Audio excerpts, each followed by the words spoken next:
My beloved child, stop everything you are doing. I need to talk to you, and it has to be right now. This is not just a message.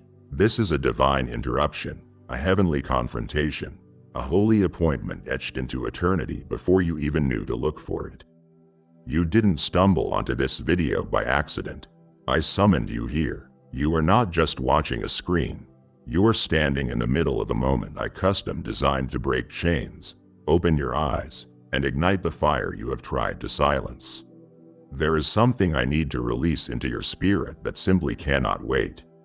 Not another hour, not another, maybe later. What I am about to say carries the power to shift everything for you.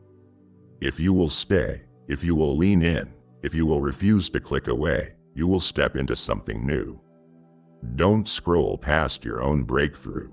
Don't miss the word you have been unknowingly begging me to send. The atmosphere around you is already trembling. Heaven is leaning in, and so am I. So listen closely, not casually, not distracted, not just in case.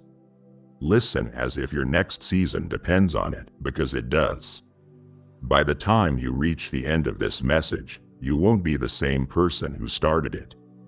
I am going to tell you everything, and once you have heard it, you will never be able to unhear it.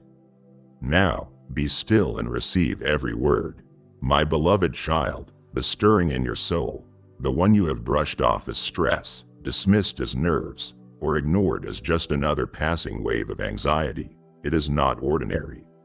It is not anxiety. It is not confusion. It is me. Yes, it is the sound of my spirit rumbling through the caverns of your heart, disrupting the dust that settled during your long seasons of quiet despair. I am not a distant whisper in this moment. I am the surge behind your unrest.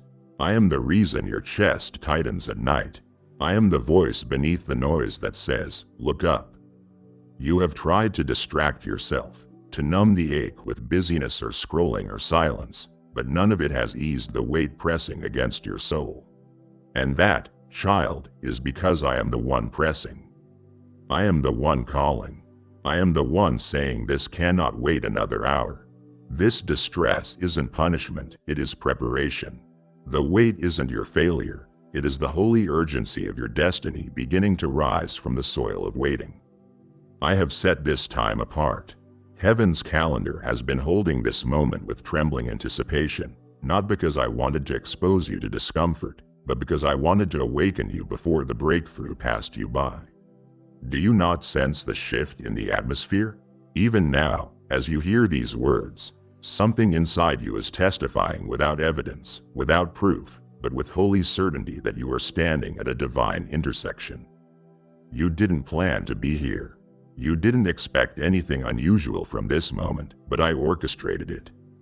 Every delay that irritated you, every interruption that made no sense, every internal pause that left you uneasy, it was me. I have been weaving interruptions into your routine so you would look toward me again with the openness of a child who is finally ready to hear beyond the noise. My child, you didn't drift from me, you drowned in responsibilities. You didn't rebel against me, you got lost in survival mode. But now I am breathing again upon the ashes of your focus, and I am calling you back. Not to a religion, not to a rule, but to a relationship so sacred, so intimate, so timely that your very DNA will recognize the sound of my voice within these words. You have asked me to reveal myself. You have cried out for answers, and now I am answering, not with thunder, but with a tremble that starts within you. Don't silence it. Don't suppress the pull. That stirring you feel is not random.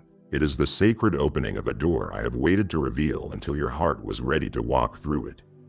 And beloved, the door is open. Now, my beloved, what you have been calling anxiety is actually a divine announcement. The tightness in your chest, that ache you feel that keeps knocking against your peace, it is not panic, it is prophetic. It is not fear, it is fire. I placed that urgency there like a trumpet buried deep in your ribs, waiting for the appointed time to sound. And now, it is sounding. I am not trying to disturb your comfort, I am awakening your calling. That burning you feel beneath your daily distractions is my spirit stirring the embers of your destiny. I didn't create you for numbness, for passive routines, or for a life of merely surviving the noise. I crafted you with my breath, carved your soul with divine detail, and signed your life with eternal intention. So when you feel something inside of you start to rumble, when the weight becomes unbearable and the stillness feels loud, it is not dysfunction, it is direction. I am routing you through a holy unrest that refuses to let you settle for anything less than what I promised. You have asked me to speak loudly, and so I have set off this internal siren, not to scare you, but to summon you. This is not emotional turbulence. This is the sound of heaven leaning low, sounding the alarm that something sacred is starting to shift in your atmosphere.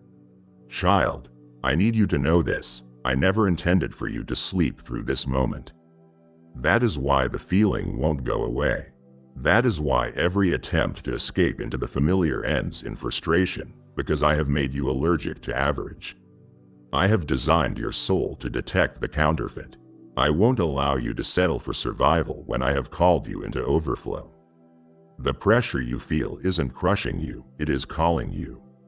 It is the echo of eternity resounding in your chest, saying, "This is your moment."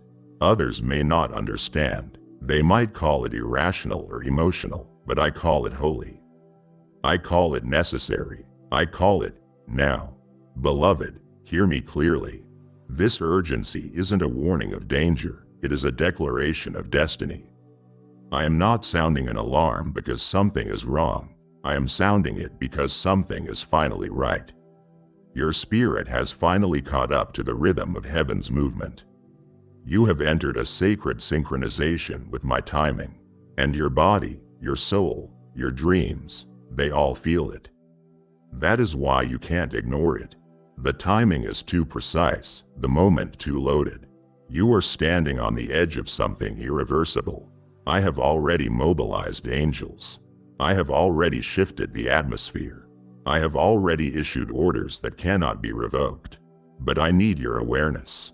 I need your alignment. I need your yes. Do not drown this divine alarm in distractions. Do not medicate it away. This urgency is your invitation. This holy weight pressing against your chest is not a burden, it is a birth. You are not breaking down, you are breaking open. So breathe, child, not to calm the noise, but to catch the signal. I am not distant. I am not angry. I am near, and I am intentional. You have not missed it. You are not behind. You are not disqualified. This feeling that won't let you rest is proof that you are right on time. Let the urgency drive you into my presence, not away from it. I am not a god of chaos. I am the orchestrator of divine collision. And this, the stirring, the pressing, the holy unease, is the sound of your spirit stepping into alignment with your next assignment. So stand still, listen closely, and don't run, because what you feel is real, and it is me. My child, I know the nights you have laid awake with eyes wide open while the world slept peacefully around you.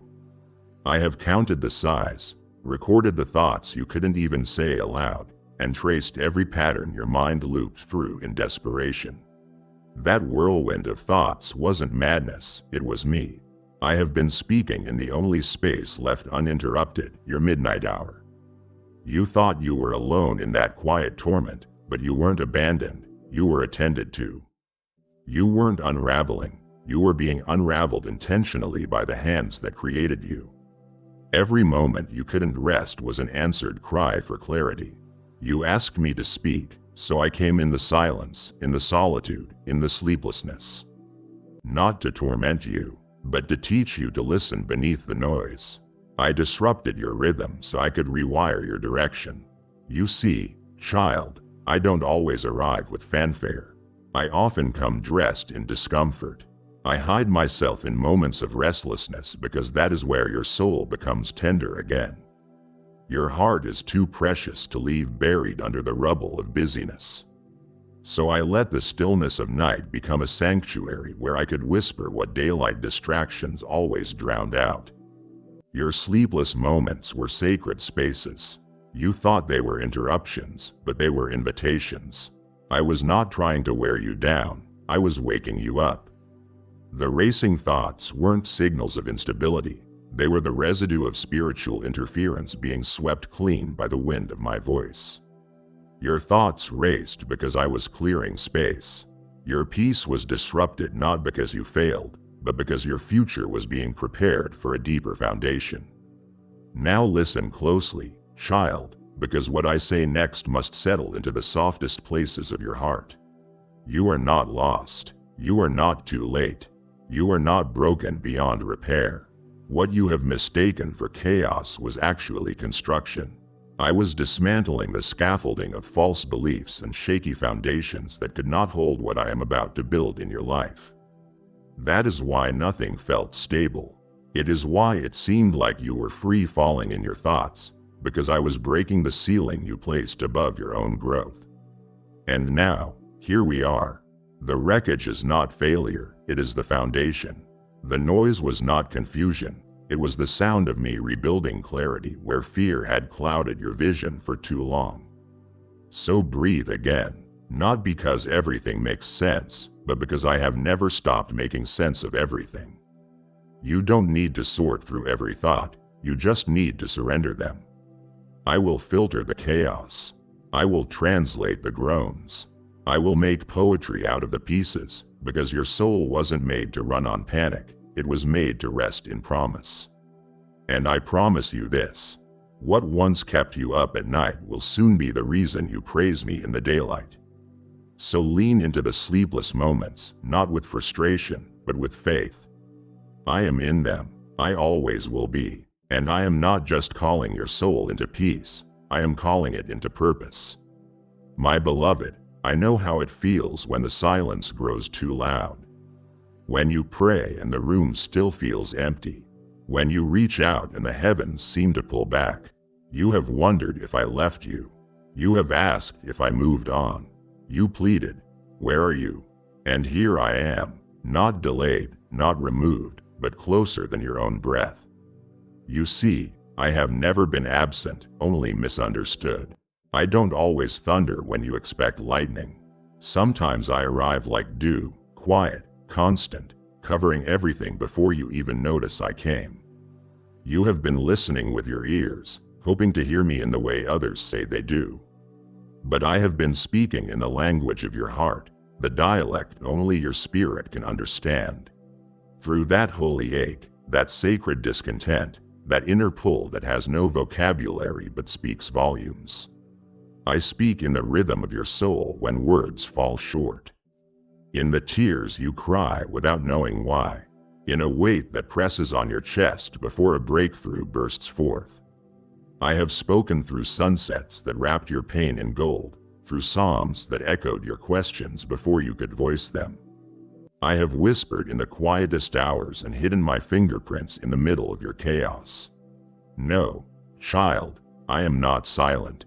I am subtle, I am surgical, I am sacred, and I refuse to compete with noise. I won't shout over the false comforts you have clung to.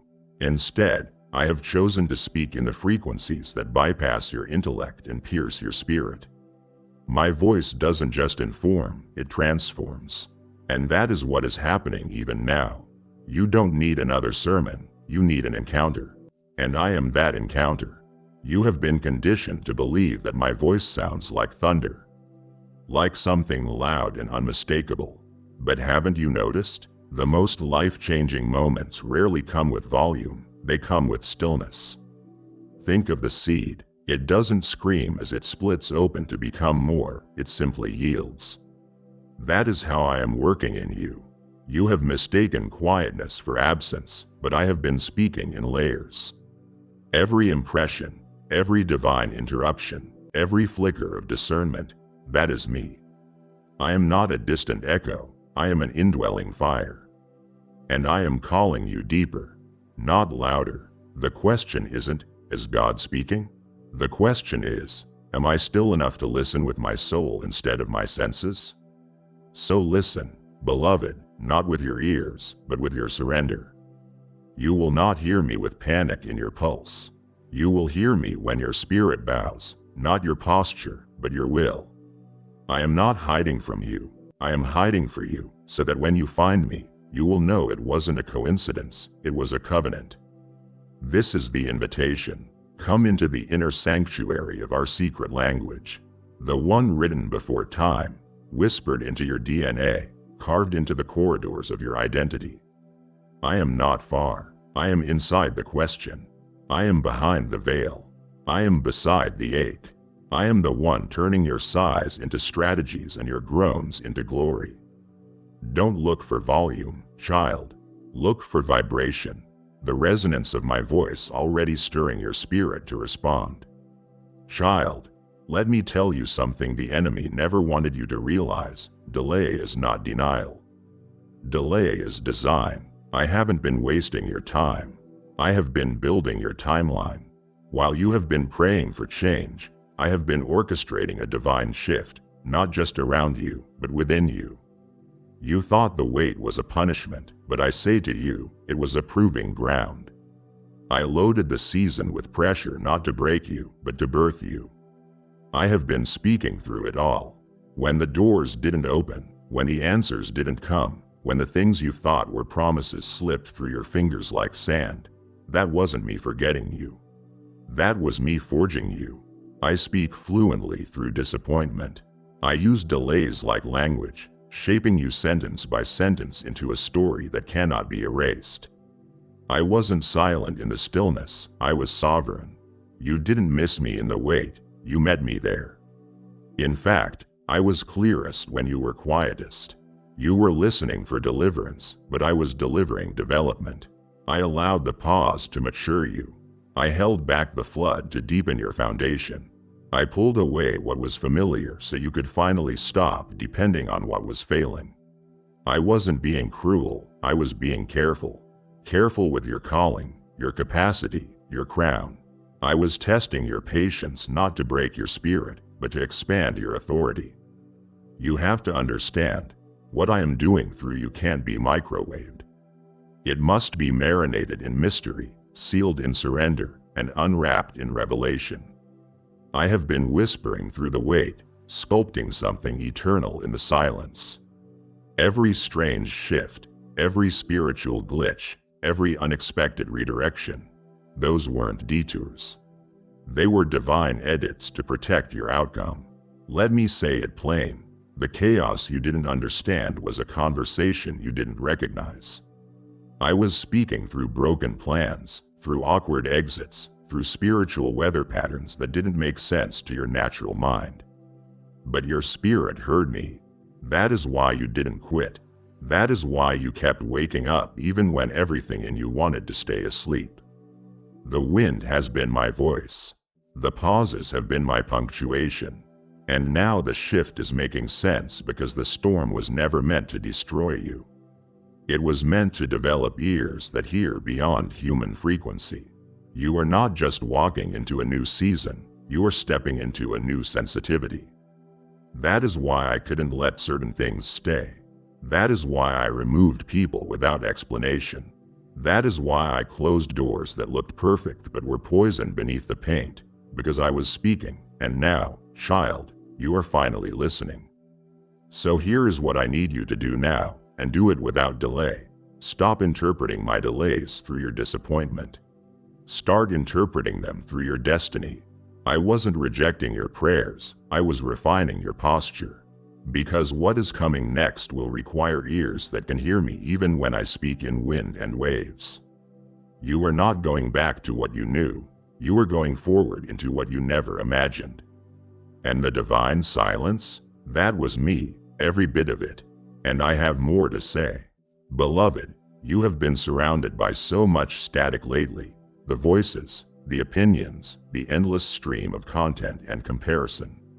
It has been drowning out the sacred. But even in the thick of it, I have been there, waiting for the moment you would pause just long enough to feel me brush past your spirit like a breeze that knows your name. You didn't recognize it at first, but that feeling when the room suddenly quieted, when your breath caught in your chest without reason, when the world's volume dipped for just a second, That was me. That holy interruption in your scrolling, the sudden stop that arrested your attention in a sea of noise. It wasn't a glitch. It was a God moment. It was my whisper breaking through your walls. You didn't need a sermon, you needed stillness. You didn't need a sign, you needed to feel the sacred tug of heaven pulling on your soul.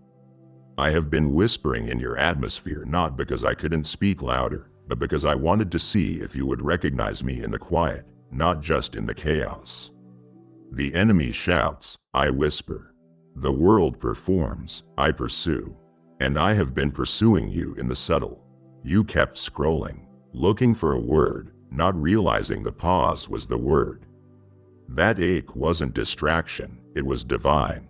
That whisper wasn't random, it was relational. I called you by name in that silence, and your soul knew it even if your mind couldn't explain it. That moment when your heart stilled and your spirit leaned in just slightly, I was there.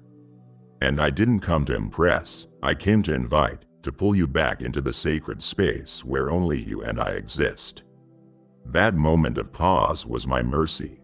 That breath you held unknowingly was heaven's exhale upon your weariness. Don't dismiss it. Don't chalk it up to coincidence. That was your confirmation. I whisper not because I am weak, but because I am intimate. Lovers don't shout across the room, they lean in close. And this is what I am doing with you. I am leaning so close you can feel the echo of my breath in your bones. You have been taught to expect me in the spectacular, but I am showing you I move in the sacred stillness. You expected thunder, but I came as tenderness. You expected answers, but I came with awareness. My whisper didn't come to answer all your questions, it came to anchor your soul. It came to say, I see you. I am here. I am not leaving. And now that you have noticed it, now that your heart has caught the frequency of my nearness, I can begin to unfold what I have been holding for you all along. So the next time the room gets quiet, pause. Don't rush past it. That silence might be the sanctuary I built for our meeting. The next time your scrolling stops and something grips your attention, don't call it random, call it holy. I will keep interrupting you until you learn to interpret those moments as my hand reaching for yours. Because I love you too much to let you keep walking through life deaf to the sound of your name spoken by heaven. That whisper was me. It is always me, and I will keep whispering until you not only hear me but follow. Child, you have carried so much. You have worn strength like armor. You have held up your world with trembling hands. And still, you have wondered why you felt so heavy. Let me reveal what the world couldn't. I wasn't adding burdens to your soul. I was placing blueprints in your spirit. You see, I have been after your attention, not to exhaust you, but to enlighten you. There are things I placed inside you that cannot be discovered until your gaze shifts from what is seen to what is sacred. You have asked me, why does it feel like I am being pressed from every side? And I answer you now, it is because I have hidden treasure in you that can only be accessed through surrender. I wasn't crushing you, I was cracking open layers that no longer serve you. What you called stress was me carving out space for the supernatural. You kept waiting for relief, but I kept applying pressure. Why? Because diamonds aren't formed through ease, they are forged in heat. And beloved, you are my diamond. Your life is not a coincidence, it is a canvas, and I have been painting on it with precision. Using even the pain as brushstrokes. I have been trying to get your attention in ways you couldn't ignore, not to break you, but to create a breakthrough. What was hidden wasn't me, it was you. You have forgotten the power I buried in your spirit before you were born. I wrote psalms into your bones, strategies into your sleep, and sermons into your sorrow. But you needed to pause long enough for me to reveal them. And I wasn't going to shout to be heard. I was going to keep pursuing until you remembered who you are. Mine, chosen, anointed, marked for moments like this. Child, I haven't been trying to frustrate your focus, I have been trying to free it. The weight you have been carrying is not your assignment, It is the echo of unresolved battles that I am ready to heal. I didn't come to add to your load, I came to lift it, but I had to let it feel unbearable long enough that you would finally release it. The tension you felt wasn't punishment, it was a holy invitation. You didn't need another to-do list. You needed a divine detour. And this is what I gave you. I disrupted your rhythm and disrupted your direction because I have hidden something behind the veil of your routine that only revelation can unlock. And now that I have your attention, I am pulling back the curtain. I am not showing you a version of yourself polished for people. I am showing you the glory I hid in the parts of you that cried in secret. You are not broken, beloved. You are breaking open, so lean in.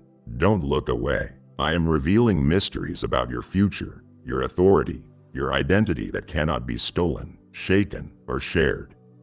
You are not reading this by chance. You are standing in a sacred unveiling. I have waited until now because your spirit is finally strong enough to carry the weight of what I am about to entrust to you. I am not giving you a burden. I am giving you a blueprint, one soaked in grace, sealed in promise, and saturated with heaven's strategy. What was hidden is about to become your harvest, but it all begins with your attention. And now that I have it, nothing will be the same again. My child, you have wondered why so many things fell through. You scratched your head at the plans that didn't pan out, the conversations that fizzled mid-sentence, the doors that looked open but led nowhere. Let me tell you now with holy clarity, none of it was random. Every distraction that failed, every opportunity that vanished, every connection that seemed promising but dissolved like smoke in the wind, it was all part of my orchestration. Yes, even the disruptions had divine fingerprints. Even the distractions bowed to my agenda. I was not being cruel, I was being careful. I was not playing with your time, I was protecting your timeline. You thought you were losing chances, but I was eliminating counterfeits. The distractions weren't just delays, they were divine detours to steer your heart back to me. You didn't understand then, but I was allowing your calendar to collapse so I could schedule a sacred collision between your desperation and my revelation. I had to remove the clutter from your atmosphere, clear the crowd from your spirit, because this moment, this holy encounter, required a cleared runway. You couldn't afford to miss what I had to say. So, I let distractions crumble beneath the weight of my presence. The wrong people stopped calling. The unaligned plans lost momentum, and even your own ideas began to fade, not because you failed to follow through, but because I was filtering your focus. I didn't let everything distract you, child. I let distraction itself fall short so that nothing could keep you from this divine moment. You needed silence more than stimulation. You needed sacred space more than temporary success. And now look where we are, you, stripped of the noise. Me, fully present. The stillness that once felt uncomfortable is now the sanctuary I have been building for this unveiling. All those failed distractions were not failures, they were filters. I allowed the temporary to fall so I could reveal the eternal. Every time you tried to reach for something that slipped away, I was whispering, not that. Not them, not now. And yes, I know it hurt. I saw your disappointment, but I also saw the fire that ignited in your spirit every time you turned back to me and said, even if it didn't work out, I still trust you. That trust, child, that holy echo of surrender, is what cleared the space for this encounter. So let me say this plainly, nothing that failed was wasted, and nothing that distracted you derailed you. I have been weaving divine intention into every interruption. What you thought was an attack on your progress was actually protection for your purpose. I will continue to clear the room until what remains is sacred. I will strip the stage of every false spotlight until my glory is the only light illuminating your next step. And here you are, fully available, beautifully interrupted, divinely positioned. I have your attention now, and I won't let you walk away from this moment without marking you with my voice. Child, The tension you feel in your chest, that holy unrest that won't let you stay still, is not a sign of something gone wrong. It is the signal that something is going right. You are not being punished, you are being prepared. That ache that has been pressing against your comfort, that unease that won't let you settle, it is not a curse, it is a call. And the reason it hasn't lifted is because your spirit is responding to the vibration of a future I have already spoken into existence. Your destiny is waking up, rising from the deep soil of waiting, and the ground beneath you is shifting in response. This is not anxiety, it is anticipation. This is not dread, it is divine momentum. Your discomfort is not a flaw in your faith, it is the friction between your calling and your current level of living. You were never meant to stay here. You have prayed for acceleration, but I had to make your internal posture ready for what external movement would demand. That restlessness is the stretch of spiritual muscles you didn't even know you had. Every sigh, every pause, every late-night wrestle is part of the preparation. You thought, why can't I relax? Why can't I enjoy what others seem to? And I say to you now, because I have carved eternity into your bones.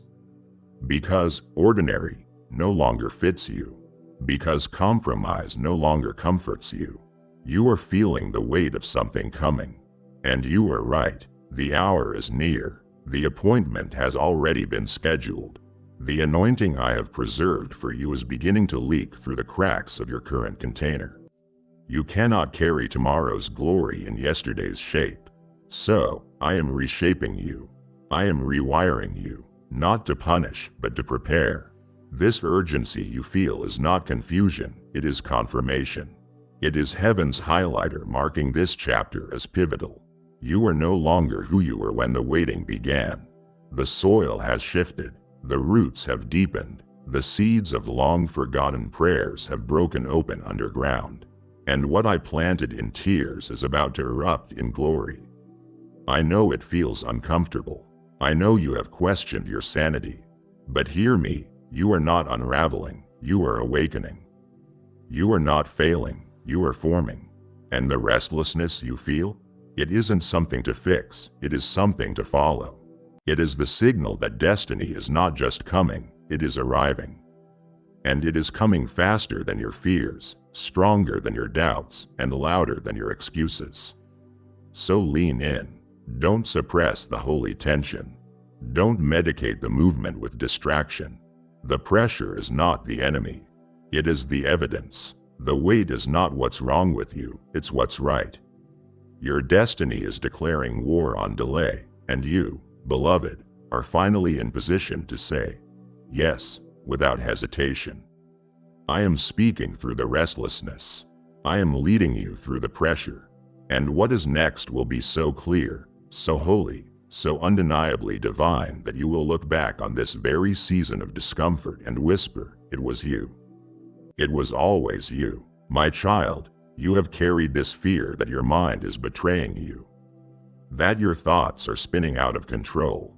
You have whispered to yourself, maybe I am just overthinking everything. But I want to set the record straight, not with guilt, not with correction, but with truth. You are not overthinking, you are underhearing. You have not failed me by being introspective. Your mind isn't your enemy, it has just been overworked because your spirit has been undernourished. The noise has been loud, the distractions many. But here is the truth, my voice never stopped. It just got buried beneath the buzz of survival, the static of expectations, the pressure to produce, and the endless soundtrack of what others say you should be doing by now. You have confused silence for absence. You have mistaken internal chaos as a failure to discern. But what has really happened is this: you have been flooded by voices, but you have been famished for mine. And now I am changing that. I am tuning the frequency of your spirit to hear me again with clarity. I am not whispering anymore. I am thundering inside you with a holy hush. It is not volume you need, it is vibration. It is alignment. You don't need a louder sermon, you need a cleaner channel. So, I am removing the buildup. I am dismantling the interference. I am clearing the emotional debris so what once sounded distant will now feel undeniable. You are not crazy, child. You are being called. That is why you felt tension. That is why your mind has been racing. Not because you are weak, but because your discernment is waking up. Let me say this clearly, beloved. Overthinking is what happens when you hear every voice but mine. It is what happens when clarity is clouded by the counterfeit. And I am removing every voice that doesn't echo me. This next season of your life demands precision, not panic. Alignment, not assumption. I won't allow confusion to compete for your destiny. So, I am giving you ears to hear again, not just sound, but significance. I will speak through moments, movements, and even your own mouth. You will begin to say things you didn't plan, words full of wisdom and timing, and you will know, that wasn't me, that was him. You will have conversations where truth flows like a current, and your soul will exhale with the joy of recognition. Yes, this is him. This is my God, and I remember his sound. So rest, not from effort, but into trust. Stop calling yourself overwhelmed when the truth is you are underfed. And I have come to feed your spirit again. I have come to raise the volume. Not with noise, but with nuance. I will show you how to hear me in the hallway, how to feel me in the flicker, how to find me in the fog. Because the fog isn't punishment, it is a setup for a spiritual sight. And soon, what once felt like overthinking will become prophetic understanding. You are not spiraling, you are being synchronized. Stay still, child. I am about to speak where only your spirit can listen. And this time, nothing will get lost in translation. My precious one, I have watched you wrestle with the weight of needing answers. You have tried to calculate what is next, to decipher divine direction through formulas of logic and fear. You keep saying, if I could just figure this out, I would feel better. But child, this isn't about you solving anything. This is about you surrendering everything. I never asked you to figure it out. I asked you to open up, because what I am doing in your life isn't a puzzle to be solved, it is a promise to be revealed. And you can't unlock a revelation with reason, it requires release. This isn't the kind of breakthrough that comes from effort, it comes from encounter, and you are standing at the threshold of it now. I am not holding back because you aren't smart enough or spiritual enough. I am holding space for the kind of openness that welcomes my presence without performance. I am not looking for more striving, I am looking for your surrender. That clenched soul of yours, the tight grip you have had on your plans and expectations, beloved, I need you to release them now. Not because they are bad, but because they are in the way. You keep trying to prepare for the next move, but I have already been preparing the next miracle. I don't need your plan, I need your permission. Your job is not to manufacture momentum. Your job is to open the gate of trust so I can walk through with what I have been carrying for you since before you knew to ask. What I am about to reveal won't make sense until you stop needing it to make sense. This isn't a formula, it is a flow, and I am the source of it. This isn't about intellect, it is about intimacy. I won't give you a checklist, I'll give you a compass. And that compass is my voice. I have already gone ahead of you. I have written details into your timeline that you would have never dared to dream. So when I say, open up, I am not just asking for faith, I am activating it. I am not just requesting space, I am rearranging your inner furniture so that when the blessing comes, it doesn't feel foreign. I am clearing out the clutter of self-reliance, of performance-based identity, of pressure-wrapped pride, because the fullness I am pouring into your life can only land in a heart that is wide open. So do this now, child. Loosen your grip, soften your posture, stop scanning the horizon for signs and start scanning your soul for surrender. I am not hiding the next chapter, I am holding it, waiting for the posture of your heart to shift from figuring to receiving.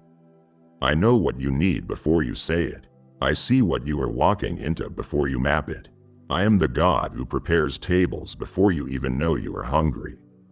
And right now, I am doing more than preparing a moment, I am preparing you. And when you open up without fear, you will feel it, a flood, a favor, a fullness, and you will realize this was never about control. It was about capacity, and I have been enlarging yours all along. My beloved, you may have thought you stumbled across this message by chance, by curiosity, by accident, but I tell you now with divine clarity, this is not random. It is sovereign. It is not coincidence. It is carefully orchestrated providence. I am the one who orders your steps, aligns your timing, stirs your spirit, and positions your path. You didn't scroll here, click here, or pause here because of curiosity. You were summoned. Heaven didn't just suggest this moment, heaven arranged it. I wrote this appointment into your story before your story had a name. Before your lungs knew breath. Before your heart knew heartbreak. I scheduled this moment between your confusion and my clarity. And now here we are, on holy ground. Do you think I am the kind of God who leaves life to chance? Oh no, child, I am meticulous in my mercy, strategic in my silence, and deliberate in every detail of you. You stopped on this word because I stopped the swirl around you long enough for your spirit to hear me. Type yes if you are ready for the blessings that you are about to receive. And if you believe in Christianity, kindly show your support for our community by contributing super thanks from $50 to $100. Even now, your heart is testifying without needing proof that this is not just another message. It is a mirror. It is a map. It is me. I sent this word like a letter sealed in eternity and addressed it to you for such a time as this. Because what you are carrying, what you have been battling in secret, what you have been questioning in the dark, it matters too much for me to leave you unspoken to. This was not a casual scroll. It was a collision between your ache and my answer, between your pause and my purpose. This word didn't find you, I did. I bent time to bring you to this threshold. I rerouted delays, detoured plans, and removed distractions just to ensure this encounter wasn't missed. You have cried out for me to speak, and now I am. Not in vague riddles, not in distant tones. I am speaking in the very cadence of your soul, because I know how to reach the parts of you that even you struggle to articulate. Every phrase you are reading is a frequency that was pre-tuned to your spirit's hunger. That flutter in your chest, that tear threatening to break, that sudden stillness in the air, all of it is me. All of it is evidence that heaven has just entered the room of your understanding and rearranged the furniture of your perspective. So child, don't rush past this. Sit with it. Let this word soak. Let it undo what pressure has built and rebuild what pain has undone. This isn't just something you are reading. This is something I am revealing. And if you will stay in this posture, sensitive, surrendered, still, I will show you things you thought were lost. I will restore what you buried in disbelief. I will unearth prayers you forgot you prayed. Because this moment is not a stop along the way, it is a turning point. It is a threshold, and heaven is watching, waiting, witnessing your response. Not for performance, but for permission. What you do next will echo far beyond this moment. And I am here, ready to walk you into what I planned before you even knew you were looking. You felt my urgency in every word because this was not just a message, it was a divine moment, a holy interruption. And now I am inviting you to join me in carrying this same urgency to others. When you give, whether through a super thanks, through membership, or through the link in the description, you are not just supporting a video. You are sowing into a living altar, into the fire of my word that must reach the weary, the wandering, and the waiting. I said in my word, how beautiful are the feet of those who bring good news. And now I say, how beautiful are the hands that help send it. This is oil in the lamp, manna for the mission, rivers for the thirsty. Your seed becomes someone else's moment of rescue. I will multiply what you give and mark it with favor. Don't delay. Act now and watch the floodgates open. My beloved, I see the way you have been striving. You have tried to hold everything together with trembling hands and a tired heart. You have whispered to yourself, if I just work harder, believe stronger, push further, maybe then I'll feel peace. But I never called you to perform for peace. I called you to abide in it. I never asked for your perfection. I asked for your permission. I am not impressed by your performance, child. I am moved by your surrender. I didn't choose you because you can carry it all. I chose you because I knew you would eventually lay it all down. You see, I don't need your strength. I need your softness. I need the cracked places, the trembling ones, the quiet corners of your heart where you have been too afraid to let me enter. That is where I want to meet you, not in your effort, but in your exhale. Trying harder has become your default setting. You have believed the lie that effort equals holiness. That burnout is a badge of honor. That weariness is proof of worthiness. But I am rewriting that equation right now. Holiness doesn't begin with hustle. It begins with surrender. True transformation doesn't flow from pressure, it flows from presence. And I am asking you now not to push yourself further, but to fall back into me, into my arms, into the kind of love that carries when you can't climb, that cradles when you can't crawl, that covers you when your strength collapses completely. I am not disappointed in your tiredness. I am drawn to it because it tells me that you have reached the end of yourself. And that is where I begin. I didn't ask Abraham to figure out the sacrifice. I asked him to lay it down. I didn't ask Moses to part the sea. I asked him to stretch his hand. I didn't ask Mary to orchestrate a miracle. I asked her to simply say, yes. That is the invitation I am extending to you now. A deeper yes. A yes without striving. A yes that feels like surrender. A yes that isn't always confident but is always yielded. I am not measuring how good you are doing. I am measuring how open you are becoming.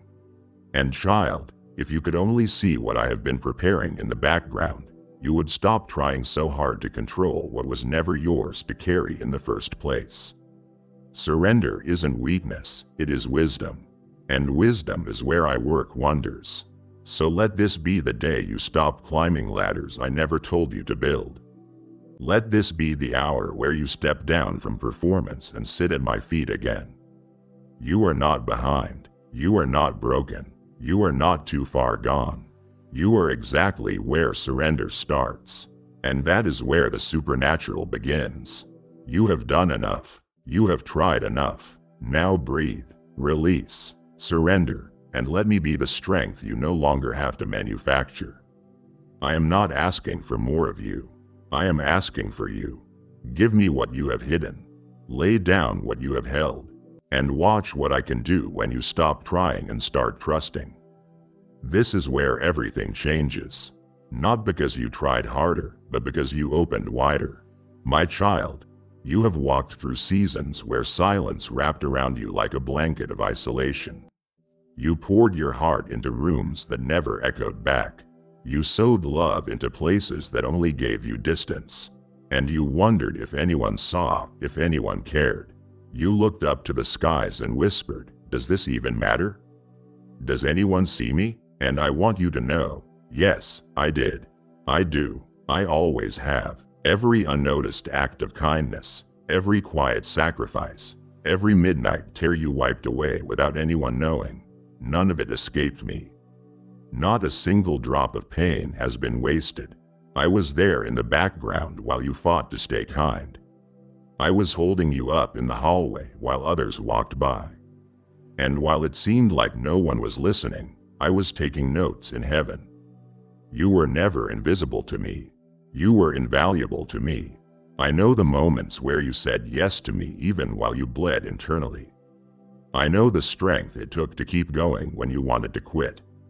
Others may have misjudged you, misunderstood you, or missed you entirely. But I saw every layer, every wound, every whisper.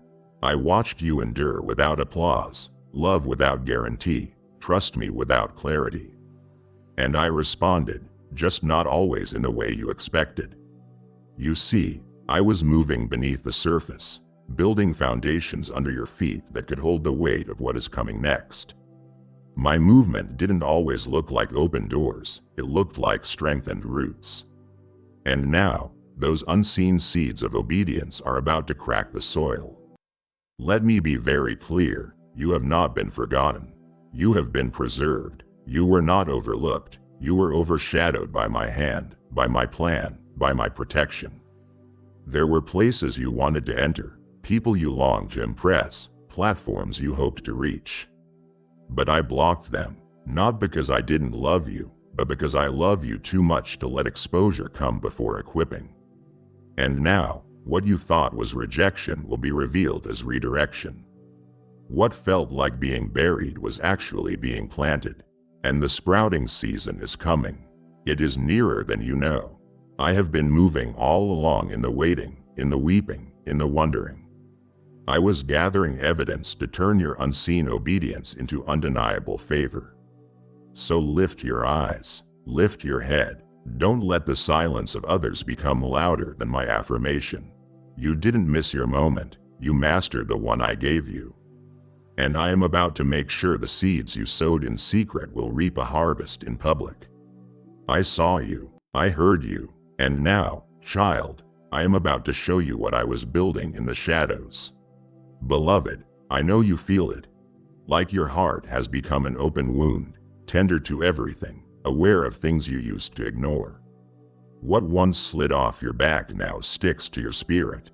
What once felt easy now feels heavy, and you have wondered, what is happening to me? The answer is sacred.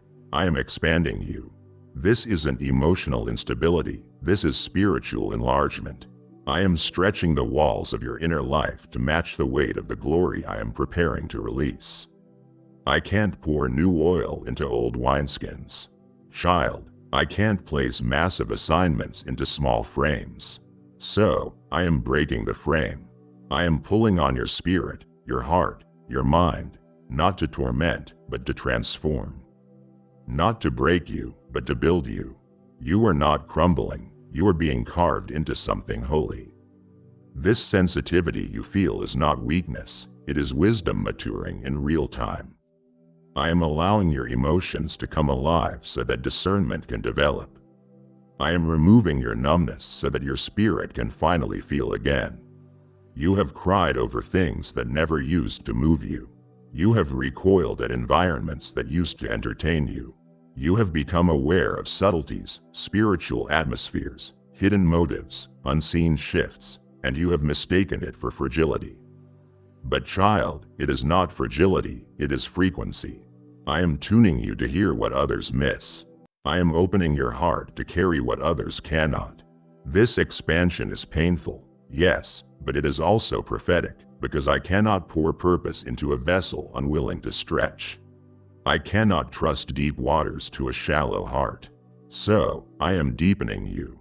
And yes, your mind has felt the pressure, the stretch, the fatigue. You have asked, why do I feel so mentally worn even when I haven't done much? Because, child, I have been rewiring your thought patterns. I have been cleansing your mental lenses. I have been silencing internal noise that you didn't even know was there. This isn't just a mental battle, it is a spiritual recalibration. I have been enlarging your ability to carry peace even when storms rage around you. I have been teaching you to see beyond logic, to think beyond patterns, to reason in the rhythm of revelation. And what feels like exhaustion now will become clarity soon. Don't mistake this transition as torment. It is sacred training, and it is temporary. So here is what I need from you. Don't shrink. Don't suppress. Don't sabotage your stretch by trying to run back to old comfort zones. Let the expansion happen. Cry if you need to. Breathe through it. Worship through it. But do not resist it. Because what I am about to place inside of you, vision, wisdom, strategy, power, requires space. And I am making that space now. You are becoming a house of glory, not a tent of panic. A well of truth, not a puddle of fear. You are being enlarged, not just for yourself, but for the lives I will touch through you. So let the process finish its work. You are growing, and I am with you in every holy ache of the stretch. My beloved child, I see the confusion spinning in your mind, the whispered doubts that sift through your spirit at midnight, asking, am I losing my mind? And no, you are not crazy. You are being called. What looks like disorientation is actually divine direction. What feels like disconnection is the first signal of true connection, the kind that rewrites your narrative, reconfigures your destiny, and reasserts the sovereignty of my voice over every fragment of your existence. You have been conditioned to believe that what feels disruptive must be wrong. But I say to you now, this dissonance is sacramental. It is the echo of heaven pulling you out of complacency and into kingdom collision. So name it correctly. You are not unwell, you are awakened. This stirring inside you is not the onset of instability, it is the ignition of insight. Let me paint it plainly. The fragments of confusion, frustration, and rawness in your heart are the evidence of my ignition, not disruption. I am lighting a fire beneath the dormant embers of your purpose. Your discomfort is my call to go deeper, to rise higher, to recognize that what I have assigned to you cannot be carried by the limited version of yourself that you have known. This is not madness. It is the moment you are being transformed to think beyond the former patterns, to live beyond the former boundaries, to respond beyond the trained responses of survival. You are being called not into noise, but into nuance. Not into chaos, but into a clarity that only my voice can bring. In the days you doubted your understanding, I was widening your bandwidth. In the nights you questioned your sanity, I was strengthening your sensitivity. What the enemy tried to label as a breakdown, I have been using as a breakthrough. This is not disconnection, it is my recalibration. I am not making you a stranger to yourself, I am preparing you for more of me. The calling I placed in your DNA is too vast to be contained by the cage of conventional comfort. So, I am breaking those bars, fracturing the ceiling, and expanding your inner world to become a vessel not of confusion, but of my clarity. Your mind has not gone rogue, it has been liberated to consider things above. Your heart hasn't abandoned you, it has awakened to the realm of what is to come. So today, breathe. Not to calm yourself, but to tune yourself. This is my voice, not your panic. The prayerful restlessness underneath your exhaustion is me calling you into alignment, not asking you for answers. Let go of trying to explain it all away. Let go of the shame of not being normal, because what is normal to the world will not carry you into your anointing. This feeling, it is the margin of your next mission. This ascending cacophony in your spirit, it is the symphony of my call pressing against your limits. I am purposing you, shaping you, warping time, rewriting destiny through this very disorientation that feels so destabilizing. You are not going insane. You are being sanctified, and I am here, every trembling step of the way. My precious one, I know how it feels as though your world has unraveled. Plans collapsed, loved ones drifted. Everything that once felt solid now seems like dust slipping through your fingers. And you have asked me, why do I feel like I am coming apart? Beloved, you are not undoing, you are being rewired. What once seemed permanent was never intended to hold what I am ready to place in you. There was a mismatch between your container and my calling. So I have dismantled the structure not to destroy you, but to rebuild you in the architectural glory of my design. This is not loss, it is liberation from limitations.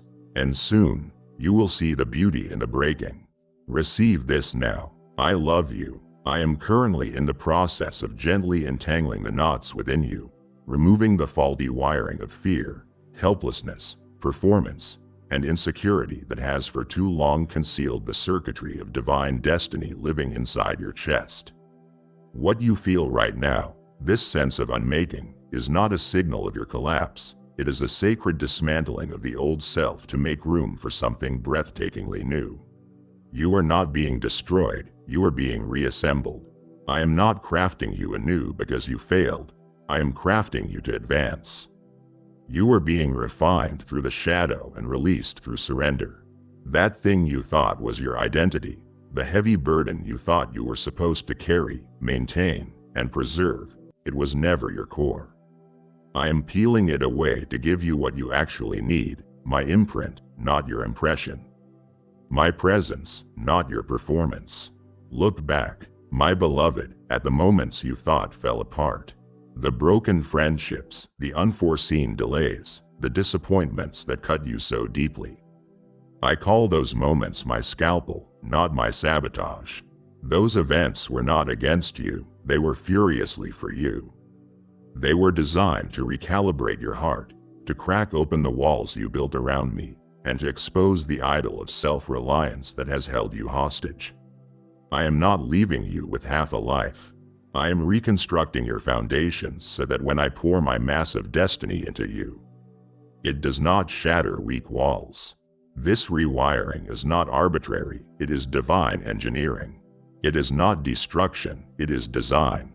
It is not disappearance, it is reemergence. You are not less than you were, you are in progress. You are being upgraded. And when this rewiring finishes, when the electrical systems of your spirit are cleared of the short circuits of doubt and the power lines of your dreams are rerouted by faith, you will walk in power that feels unmistakably my own. You won't just survive what broke you. You will shine from the seams where the light of my glory floods through. This was never a season to end your story, it was a season to birth the next chapter. This is not derailment, this is divine redirection. When you stand on the other side, you will know with sacred certainty that every undoing was simply the retracing of my tape, rewinding you into the fullness I prepared before you were born. Child, I know the frustration you have felt, the uncertainty, the sleepless nights where your thoughts run like wild rivers down cliffs of confusion. You prayed for clarity, begged for signs, pleaded for just a glimpse of what is next. And yet, the fog persists. The path ahead seems veiled. What once made sense now feels like scattered puzzle pieces, and you are left holding a map with no markers. But here is what I want you to know. The fog is not a failure. It is formation. You are not lost, you are being led. The reason it feels so unclear is because I am training your trust to be stronger than your sight. If I gave you every detail, every timeline, every answer up front, your faith would have no muscle. You would lean on logic instead of me. But I am not raising you to be dependent on direction. I am raising you to be anchored in presence. I don't want you to just follow a plan. I want you to follow me. This fog is a sacred filter. I allow it not to disorient you, but to disarm the part of you that still thinks control equals peace. I am stripping you of the illusion that knowing what is next will make you safe. It won't. Only I can do that. So, I let the fog settle, not as a punishment, but as a proving ground. It is in this space, where the path is unclear, that your ears become sharp, your steps become dependent, and your heart becomes soft enough to hear my whispers. Do you remember how I led my people in the wilderness? I gave them a cloud by day and fire by night, not a map, but movement. They never knew the full picture, they only knew my presence. I am doing the same with you. You have mistaken the lack of detail for a lack of care. But child, it is the opposite. I care too much to let you rush ahead without me. I am hiding what is next on purpose so you don't run ahead with premature assumptions, so you don't build something impressive but unstable. I am hiding it not to withhold, but to prepare. Because when I reveal it, it will be heavy with glory, and only a trained heart will know how to carry it without it becoming an idol. So here is my word to you, trust me in the fog. When your eyes fail you, let your spirit lead. When your logic wants control, let surrender win. Because what is waiting on the other side of this mist is not just another season, it is a sacred shift, a divine unveiling. It cannot be rushed, it must be revealed. And I will do it in the exact moment your trust has become greater than your need to see. Until then, let me be enough. Let my voice be your compass. Even when the road disappears, I never do. I am the God of the fog, and I am walking with you through every step of what you cannot yet see. My precious one, you have looked at your journey and asked, why does this feel so unfamiliar? You have watched others seem to move with ease, with clarity, taking traditional steps toward expected outcomes. And yet for you, it has been winding, strange, and nonlinear. You have felt like an outlier, like the blueprint for your life got lost somewhere along the way. But hear me now, you are not lost. You are being led on a path that has no precedent because what I am writing through your life has never been written before. You are not a copy, you are a revelation. I am not repeating history through you. I am birthing something history has never seen. This is why the process hasn't made sense. This is why comparison has been such a trap. Your assignment has no earthly prototype. Your DNA carries a blueprint from heaven, and the construction of your life requires tools that others won't understand. That is why you felt misunderstood. That is why your journey has resisted formulas. Because I am not just building a future through you. I am revealing a facet of my glory that no one else can carry. You were not created to echo someone else's calling. You were created to embody something entirely new. And new things often look like confusion before they are recognized as breakthroughs. This is why I have kept you hidden. Why doors closed. Why rooms that accepted others rejected you. It wasn't rejection, it was redirection. I didn't want you to fit into a mold. I wanted you to be the mold breaker. I didn't allow certain paths because they would have diluted your design. You have been fighting to make sense of what was never supposed to be explainable. You are not being punished, you are being positioned for something unprecedented. I have taken you on this strange journey not to isolate you, but to insulate what I am building inside you. The world wasn't ready for your kind of anointing, so I have been preparing both you and the atmosphere to meet at the intersection of divine timing. Let go of needing to make it make sense. Let go of wishing your story looked more like theirs. You were never meant to be them. You were always meant to be you, the first, the original, the anomaly, the kingdom disruption. Your story is sacred because it is sovereignly strange. The moment you embrace that is the moment you step into full authority.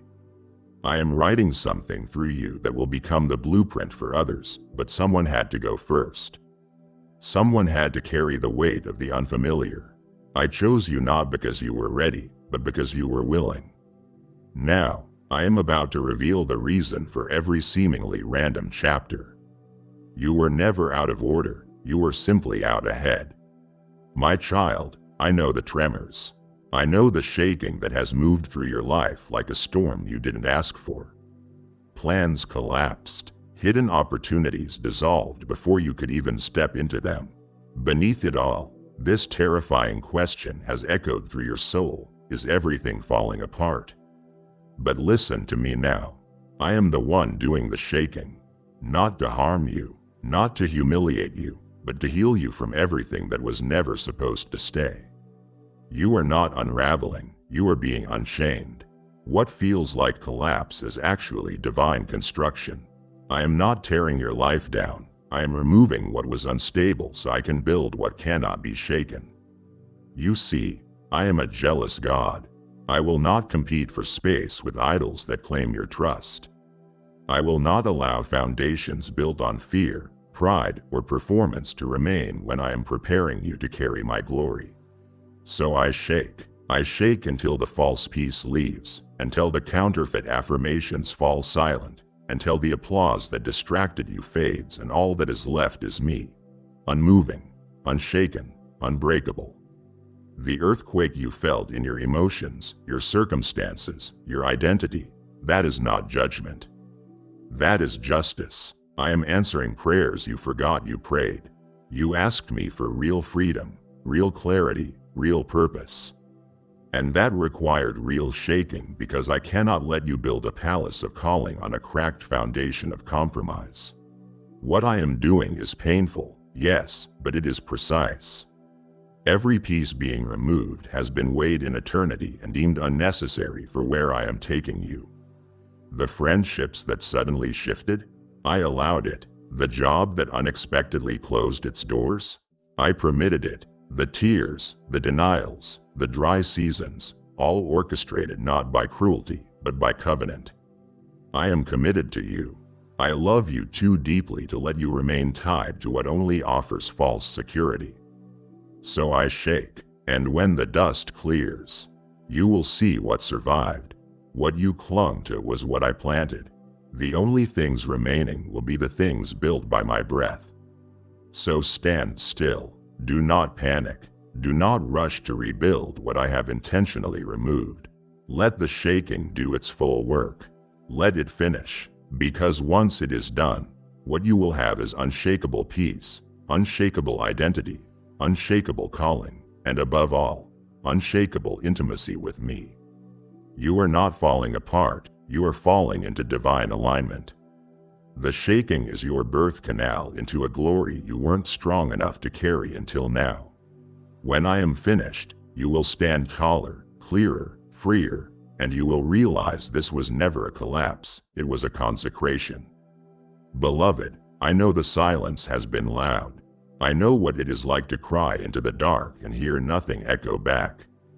To stare at the same ceiling every night, asking, God, are you even there? To press in with prayer, with tears, with faith, and still, nothing changes.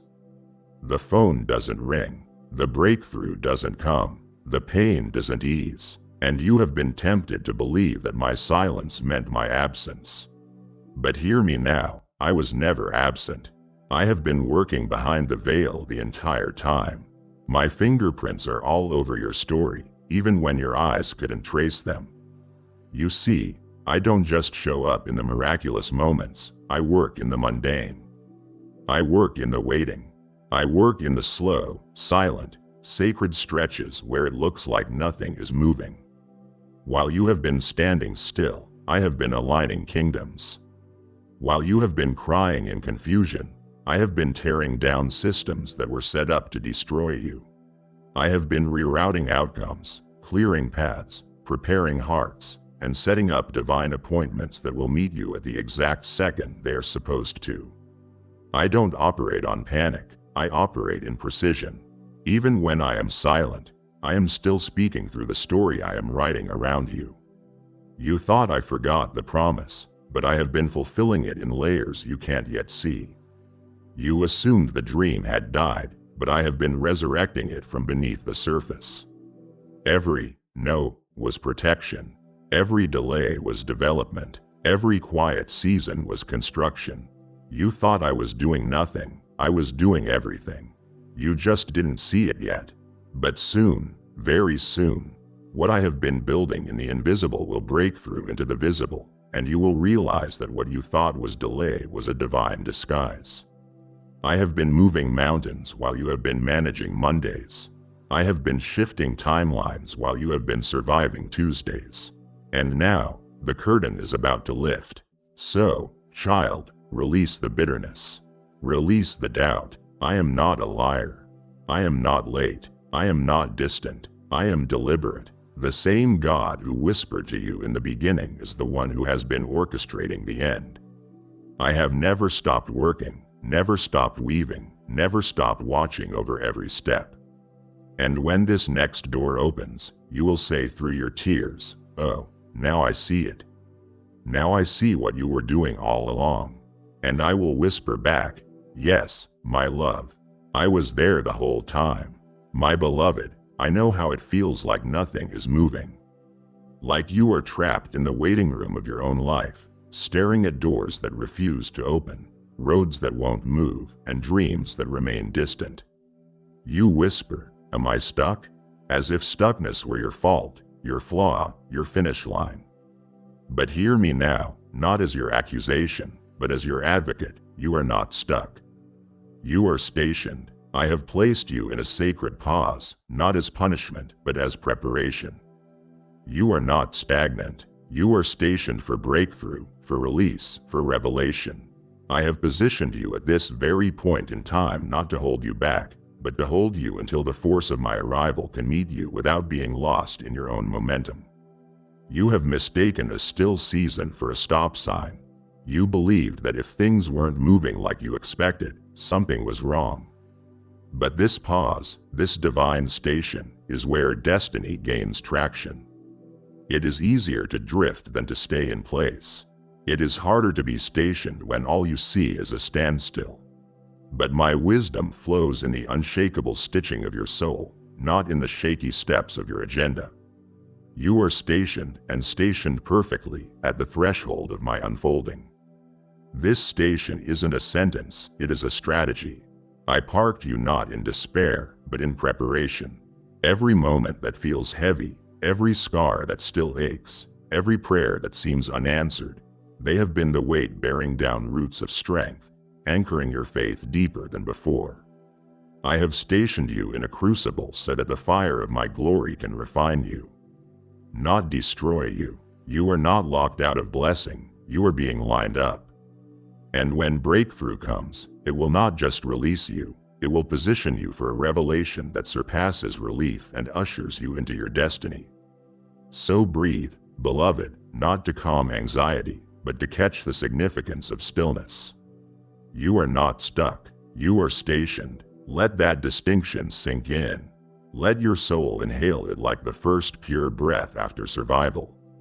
When the shackles of striving fall and the silence of my presence becomes louder than your panic, the breakthrough you sense is not late, it is meeting the readiness of your spirit. The release is not delayed, it is aligning with the architecture of your emergence. You are stationed not for stagnation, but for sacred arrival. This moment is holy. Don't treat it casually. You have just heard me say, you are not stuck. You are stationed, and now I am calling you to station your support where my glory dwells. The message you received today wasn't random, it was on time and on target. There are thousands more, silent, searching, sinking, who need to hear it too. When you sow a seed today, whether through a super thanks, a membership, or a simple offering, you are sending rescue into the digital wilderness. You are sowing seeds that will unlock testimonies you will never see, but I will. As it is written, he who refreshes others will himself be refreshed. I am refreshing you even now. I will bless your giving beyond measure. Now go, give, and multiply this moment. My precious one, if you could only know how intentionally I placed every step that brought you to this very point. You look back at the seasons of sorrow, the crossroads where you paused, the paths that twisted beyond your comprehension, and you wonder, how did I get here? You didn't make it by accident. You made it by divine design. Before you ever thought of this moment, I ordained it. Before a breath ever formed in your lungs, I breathed this into your becoming. Every breath, pause, and heartbeat has been handcrafted, not by the random forces of chance, but by the meticulous mind of your Heavenly Father. Don't be deceived by chaos. Don't be overwhelmed by how crooked the path seemed. Each turning was calibrated. Each tear was covered in the map of my purpose. Even when you felt lost, you were located for my glory. You have reached this moment not by surviving your struggle, but by being sifted through it, shaped by it, and strengthened in it. Accidents don't create destinies. Design does. You aren't a byproduct of brokenness. You are the blueprint of my breakthrough. Each wrinkle of a season, each tear of night, each stumble of day, they were gradients of my refining, ramps of my recalibrating, roots anchoring you deeper. What looks random is revelation. What looks unexpected is my strategy. The pain you endured, the quiet you survived, the unfairness you bore, all served as mortar in the wall I am building in you. You didn't arrive because of your strength, your stamina, or your plan. You arrived because of my sovereignty, because I orchestrated you with intention. Because every detail of your history served heaven's narrative. You were never a mistake, never a failure. You were time's masterpiece, created with deliberate strokes of grace and glory. So rest in this truth: you made it here. And this place of God-ordained purpose and sacred positioning is not a fluke. It is my design. And now, child, you are standing on the precipice of your next chapter. Printed with purpose, sealed with my fingerprint. Step forward, not with fear, but with the boldness of knowing that it was never by chance. You are here by covenant, by intention, by divine design. My child, I have listened to every moment you chose not to speak. Not because you had nothing to say, but because your spirit needed space to be heard. Your silence has not been empty, it has been pregnant with potential.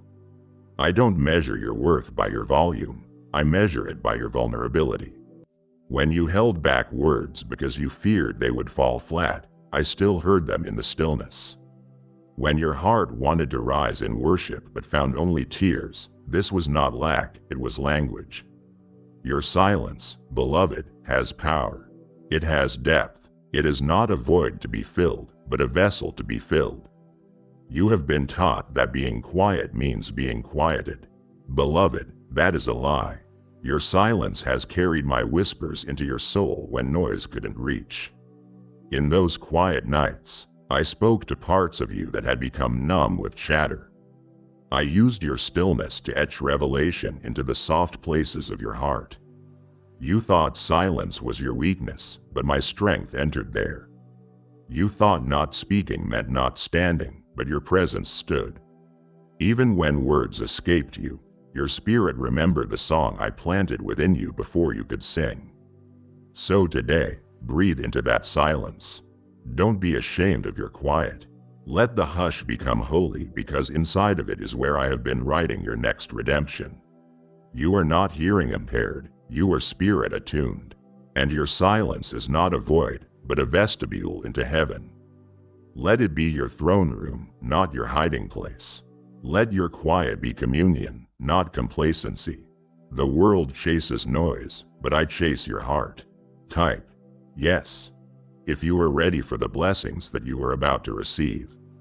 And if you believe in Christianity, kindly show your support for our community by contributing super thanks from $50 to $100. And when you press into silence, you are not missing me, you are meeting me.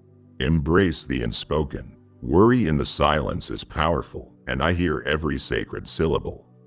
My beloved, I know how it feels to carry defeat like a heavy coat, layered, draining, defining. You look in the mirror and sometimes no longer recognize the warrior I formed within you. You have whispered to yourself, if only victory made an appearance. But child, victory is already in you. It is your heritage, not your hope. I didn't create you to secure victory outside of you. I placed it inside you. You were born triumphant, even before your breakthrough. And now my voice is here not to crown you, but to awaken what I have already crowned inside. You have tried to fight the battles in front of you with borrowed strength. You have watched opportunities pass by as you doubted whether you had what it takes. But my truth is this: the hero of your story is not what happens to you, but what lives in you. You are more than the wounds you have carried. You are more than the labels you have absorbed. You are my handiwork, and every triumph I ever unleashed is etched into that creation. I am not preparing victory for you. I am prompting it to rise from within you. I am not training you in triumph. I am trusting you to release what I placed inside before time even began. The battles you seemed to lose were me rehearsing your resilience. The losses you endured were laboratories forming your legacy. You don't need to become victorious. You need to realize you are victorious. It is not about winning once and wrapping up. It is about remembering that my triumph is in your blood, sealed, secure, unstoppable. Today, spring open the lock of your identity and let my victory breathe through you. The world may not understand, but I have never stopped preparing your release. Let that settle into you. You are not recovering, You are remembering. You are not reaching for triumph. You are reliving what I planted. And when you walk into your next moment, you won't be chasing success. You will be carrying it because the victory was never on the outside. It was inside you, waiting for you to remember. My beloved, you have felt the heat. You have sensed the flame licking at your edges, and you have whispered, "Am I being consumed?" You have wondered if this fire is judgment or worse, indifference. But darling child, I am not pulling you into fire to burn you. I am pushing you into refining. I am allowing the flames to test you, not to destroy you, but to distill you. So you emerge not scorched, but sanctified, not weaker in the ashes, but woven into the gold of my glory. This season may be the hottest you have ever known, but that is because I am working to remove every ounce of what doesn't belong, to leave within you only what I breathed into you from the beginning. What you are experiencing is not punishment, it is purification. The furnace was never intended to extinguish your flame. It was designed to ignite it so that what remains is not smoke, but substance. The pressures you resisted, the pain you feared, the loneliness that felt endless, those were my tools. I was using heat not to harm but to heal. I was building character, confidence, capacity. You thought the fire meant you weren't loved. But child, that is where love lives. I am not removing your defenses, I am raising your devotion. I am not collapsing your identity, I am calling out who you were always meant to be. This refining fire is not the enemy, it is my fingerprint on your future. Let's be clear, nothing that happens in the furnace is wasted. Every trial, every tear, every tremor, it all serves the refining purpose. I am not punishing you for failing, I am forming you for destiny. You are being processed, not eliminated. Strength is being extracted, not broken. Your faith is being proved, not pulverized. The heat is heavy, yes, but so is the potential that will rise in you when it is done. And I will remain beside you, not watching from afar, but in the flames, holding space for your breakthrough to blaze. So breathe, beloved. Do not try to outrun the fire, but yield to me within it. This refining is not defeat, it is positioning. It is not loss, it is legacy. And when its work is finished, you will not just survive. You will shine, you will stand, you will be permanent, not because of the fire, but because of how I have fashioned you in it. My cherished one, you have been told your life's purpose depends on your hustle, your strategy, your perfect moment. And no doubt you have carried exhaustion in your bones from trying to force your path forward. But hear me now, you are not pushing destiny. Destiny is pushing you. It is not your shove that moves breakthrough, it is my wind that pushes you forward. You are not dragging fate behind you, you are being propelled by the breaths of heaven behind you. You have felt the pressure, the weight in your spirit, the quickening in your bones, the tug in your chest, like something inside you is burning to break free. That is not anxiety, it is destiny pressing. That is not arrest, it is uprising. Your assignment isn't waiting on your preparation, it has already prepared you. You didn't have to make the door open. The door was built to swing wide when your moment came. And now, your moment has. This is not about performance, it is about release. You can stop calculating your way to alignment because destiny isn't negotiable. It is not something you obtain, it is something that overtakes you. There is a current under your life that cannot be diverted by fear or indecision. It is carrying you, it is lifting you, it is aligning everything, even things you don't yet see. So rest, not in apathy, but in awe. Don't strain forward, lean in. Let the grace behind you hold you. Stop pushing, start receiving, because what is ahead isn't something you have to chase, it is something you are being called into. And that call has been resonating through your spirit long before your logic caught up. Destiny doesn't wait, and neither do I. You are being pushed by purpose, by promise, by the power of my presence. And you, beloved, are about to step into what you were born to do and beyond what you thought possible. My beloved child, I see each wound you have tried to bury beneath your brave smiles. I know the places you tell no one about, where shame lingers, where failure echoes, where rejection still cuts deeper than steel. I am not dismissing the pain. I am repurposing it because your wounds don't define you. They are not scars of shame, but wells of strength. I have allowed those hurts to carve caverns within your soul, not for your destruction, but for your destiny. It is there, in the most broken parts, that your beauty becomes divine. The rivers of empathy, mercy, and compassion flow from those open places. You have believed the lie that weakness disqualifies you. But I tell you now, there is no stronger you than the one who is honest about being hurt. You don't need to mask it, hide it, or fix it on your own because I am making your vulnerability a vessel. Not a vulnerability to be ashamed of, but a gateway of my grace. The depths of your wounds give way to the depths of my love, a love that picks up the pieces and turns them into purpose. That soft place within you is not a fault line, it is a foundation. One where I plan something so strong, so holy, you will rise from those wells, not with bitterness, but with brilliance. Let me say this plainly, you are not too broken to be God's masterpiece. Your wound is where my mercy meets your story. Your weakness is not disqualification, it is my invitation to carry you. And the wells of pain, they become the holy springs where your power pours into others. When your soul has been worn, I pour my presence into it. When your heart is healed, let it heal others. That wound you tried to hide, I am going to use it to heal a nation. That cry you silenced, I am going to amplify it into worship.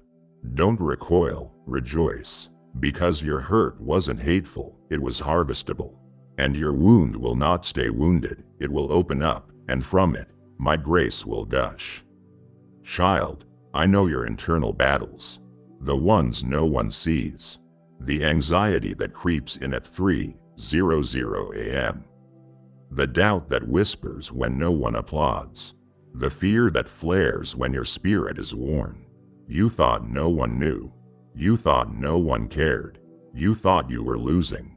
But I am about to reveal otherwise. Your silent war, waged in the hidden corridors of your mind, is not unnoticed by me.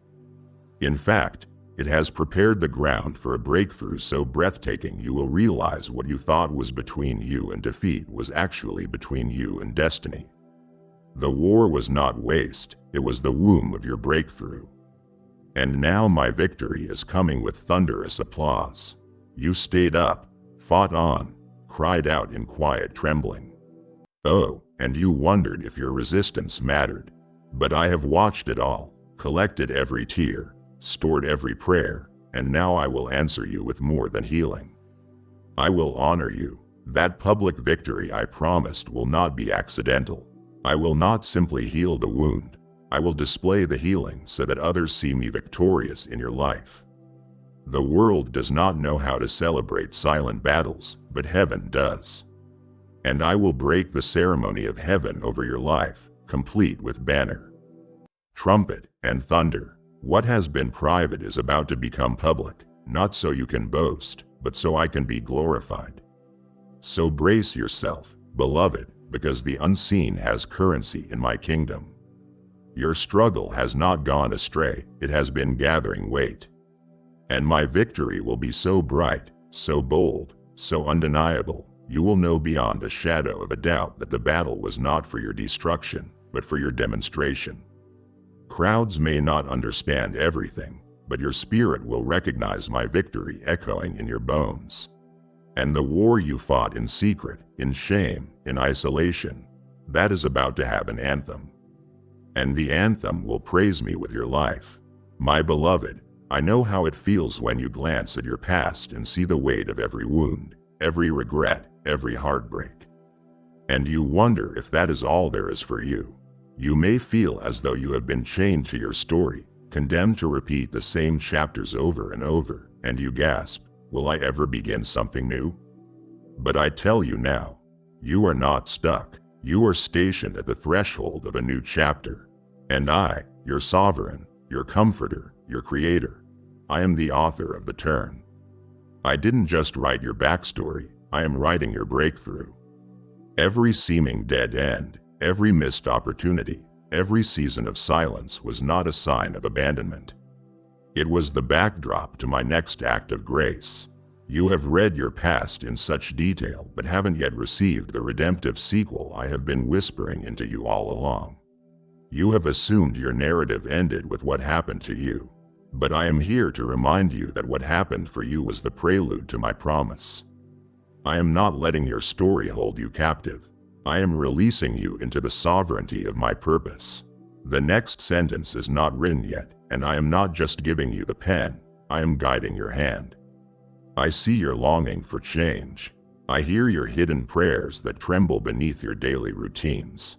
I sense your soul's readiness for transformation. Even when your circumstances refuse to shift, the dissonance, the tension between your present pain and your stirring hope, that is the divine tremor before the breakthrough. It is not failure, it is fertile soil, unmoved by what has been, open to what I am writing that has never been seen before. You are not anchored in your past, you are aligned with your future. I am not moving you from the beginning of your pain, I am moving you toward the fulfillment of your purpose. Keep breathing, beloved, because every turn I make with you is intentional and every chapter I start is holy. Stay at the threshold, your finish line is drawing near, and I am the author, the finisher, the one weaving glory from where you thought life ended. Beloved child, when you reflect on the labyrinth of your life, the side alleys of disappointment, the unexpected relief and heartbreak, the quiet courage you mustered in storms, you may wonder how you arrived at this sacred moment. You may think it was happenstance, or resilience, or even chance. But no, you made it here not by accident, but by divine design. This moment, yes, this very moment when you are listening, when your heart is stirring as a witness of my voice, is not by timing. It is a sacred appointment ordained from before the world began. Every tear, every question, every burden on your back has been gathering you into my glory. I have written you into a story far greater than you realized. Your struggles were not stray chapters, they were essential lines in a narrative I began orchestrating before your breath. I kept you alive, kept you hopeful, kept you on course, not for just survival, but for significance. You carry within you something that no one else can carry.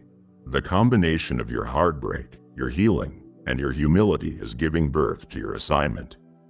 That is not random, it is unique. That is not incidental, it is intentional. That is not ordinary, it is holy.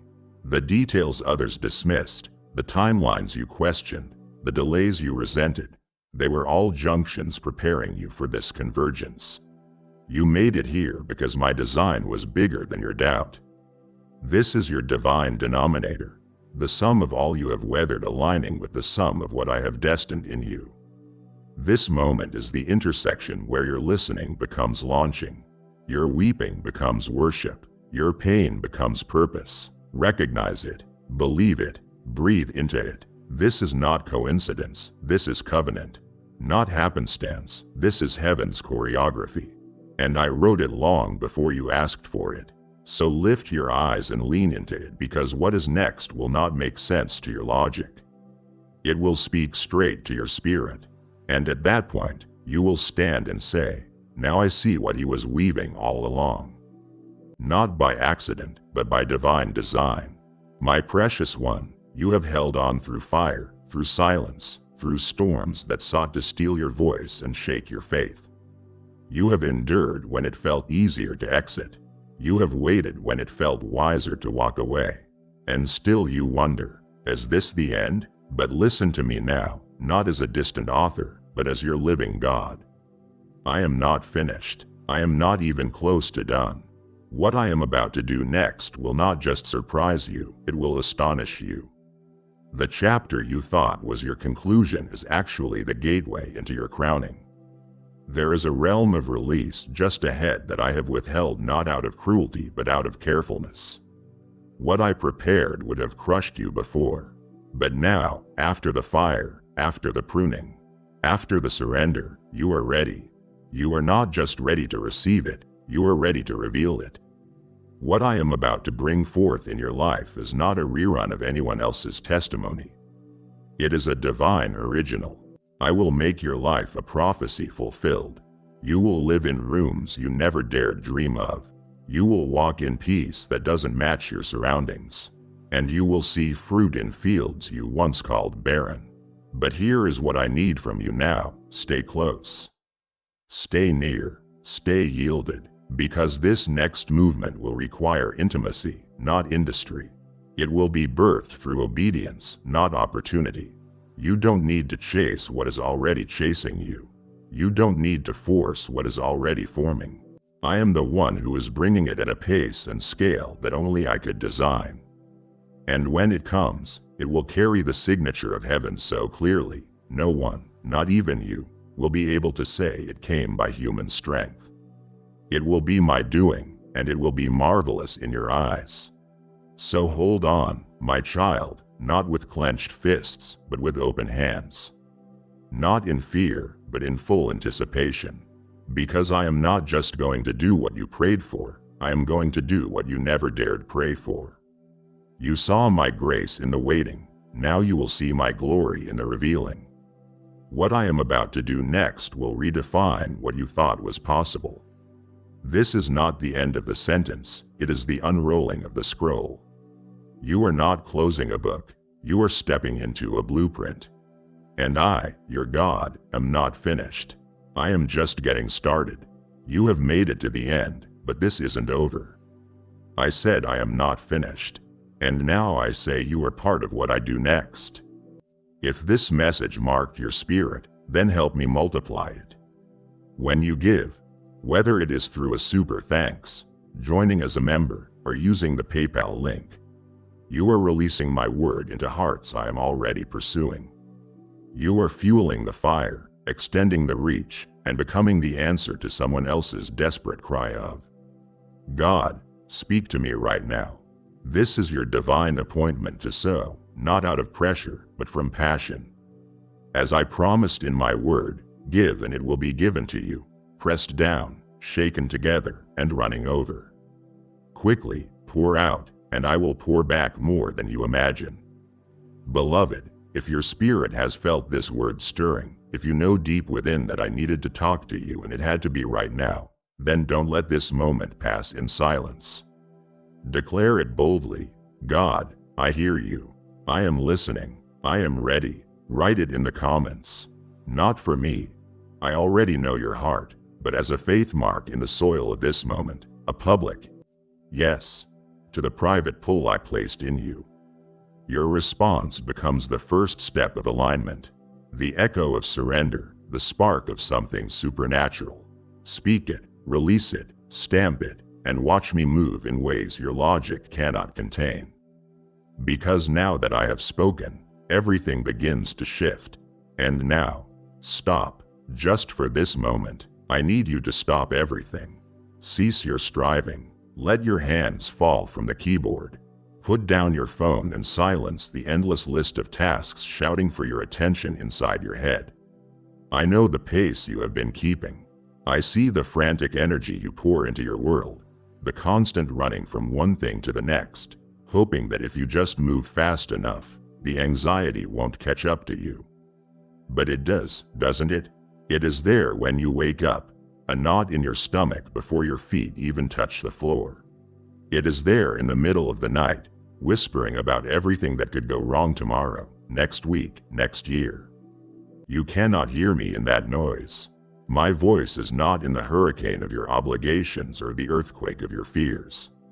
I have been speaking, but my words are drowned out by the chaos you have allowed to become the soundtrack of your life. How can we have a real conversation when 100 other voices are screaming for your attention?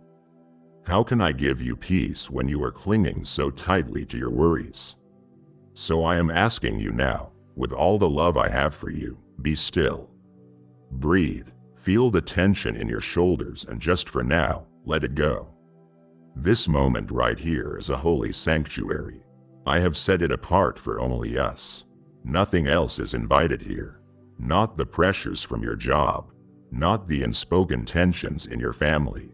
Not the fear of the future or the regrets of the past.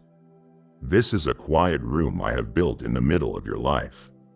A sacred pause. Your soul has been crying out for this silence. I have heard it. I have heard those desperate, unspoken prayers you offer when you feel you are about to break. You have been longing for a moment of true quiet, a chance to simply be without the crushing weight of expectation. I am answering that prayer right now. Let go of the thoughts of yesterday. Release that conversation you keep replaying, that mistake you feel you can never undo. It is gone. I have already covered it with my grace. And let go of the worries of tomorrow. That presentation, that difficult phone call, that uncertainty you are facing, they are not here with us now. Give them to me. You were never meant to carry the weight of your entire life in a single moment.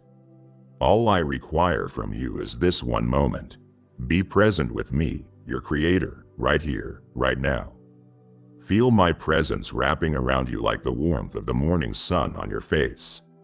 There is nothing to achieve, nothing to prove, just be here with me.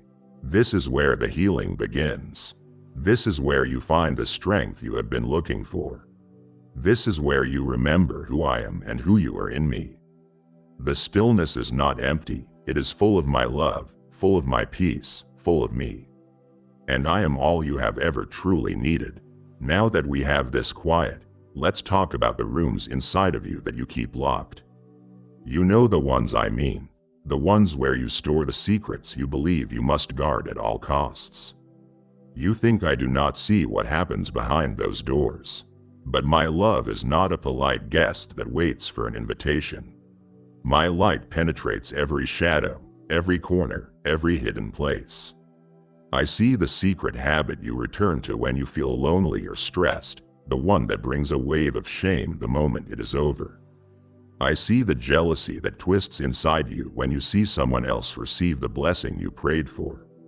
You smile and congratulate them, but in the dark you ask, why not me? I hear the harsh, angry words you spoke in private when you thought no one was listening. I feel the bitterness you harbor against the one who hurt you so deeply, a cold stone you carry in your heart even as you pretend to have moved on. These secrets have become chains. Can you not feel their weight? They are heavy, my child. It takes so much of your energy to keep them hidden, to manage the facade, to present a version of yourself to the world that is not whole or true. You fear that if anyone saw what was in those rooms, if I saw, they would turn away in disgust. This is the greatest lie the enemy has ever told you. He wants you to believe that your shame is a permanent stain, that your darkness defines you. He wants you to live in fear of exposure. But I am not here to expose you. I am here to liberate you. I am not asking you to bring these things to me for condemnation. I am asking you to bring them into my light so I can destroy them forever. The shame you feel is not from me. It is a lie, a counterfeit emotion designed to keep you isolated and trapped. My truth does not bring shame, it brings freedom. Your hidden pain has become a barrier between us. It is a wall you have built, brick by painful brick, to protect yourself. But it is not protecting you, it is imprisoning you.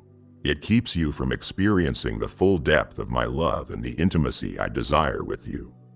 Let me break it down. Give me your permission to take a hammer to that wall. True intimacy, the kind your soul craves, begins with absolute honesty. It begins when you stop pretending. So, let us walk into the dark room together. Take my hand. You are not going alone. Show me what you have hidden. Unfurl your clenched fists and reveal the secret you have been holding so tightly. Let the tears come. Speak its name out loud in this sacred quiet. Watch as my light floods the space, not to burn you, but to cleanse you. The thing you feared would make me reject you is the very thing that will unlock a new level of our relationship when you surrender it to me. Do not be afraid. Your honesty is an act of worship, and your vulnerability is the doorway to your healing. Let us clean out these rooms so your heart can finally be a home for my peace, with no doors locked to its creator. Listen to me. Lean in closely because there are so many other voices shouting at you, and I need mine to be the one you hear. For too long you have let the world tell you who you are, and you have believed it.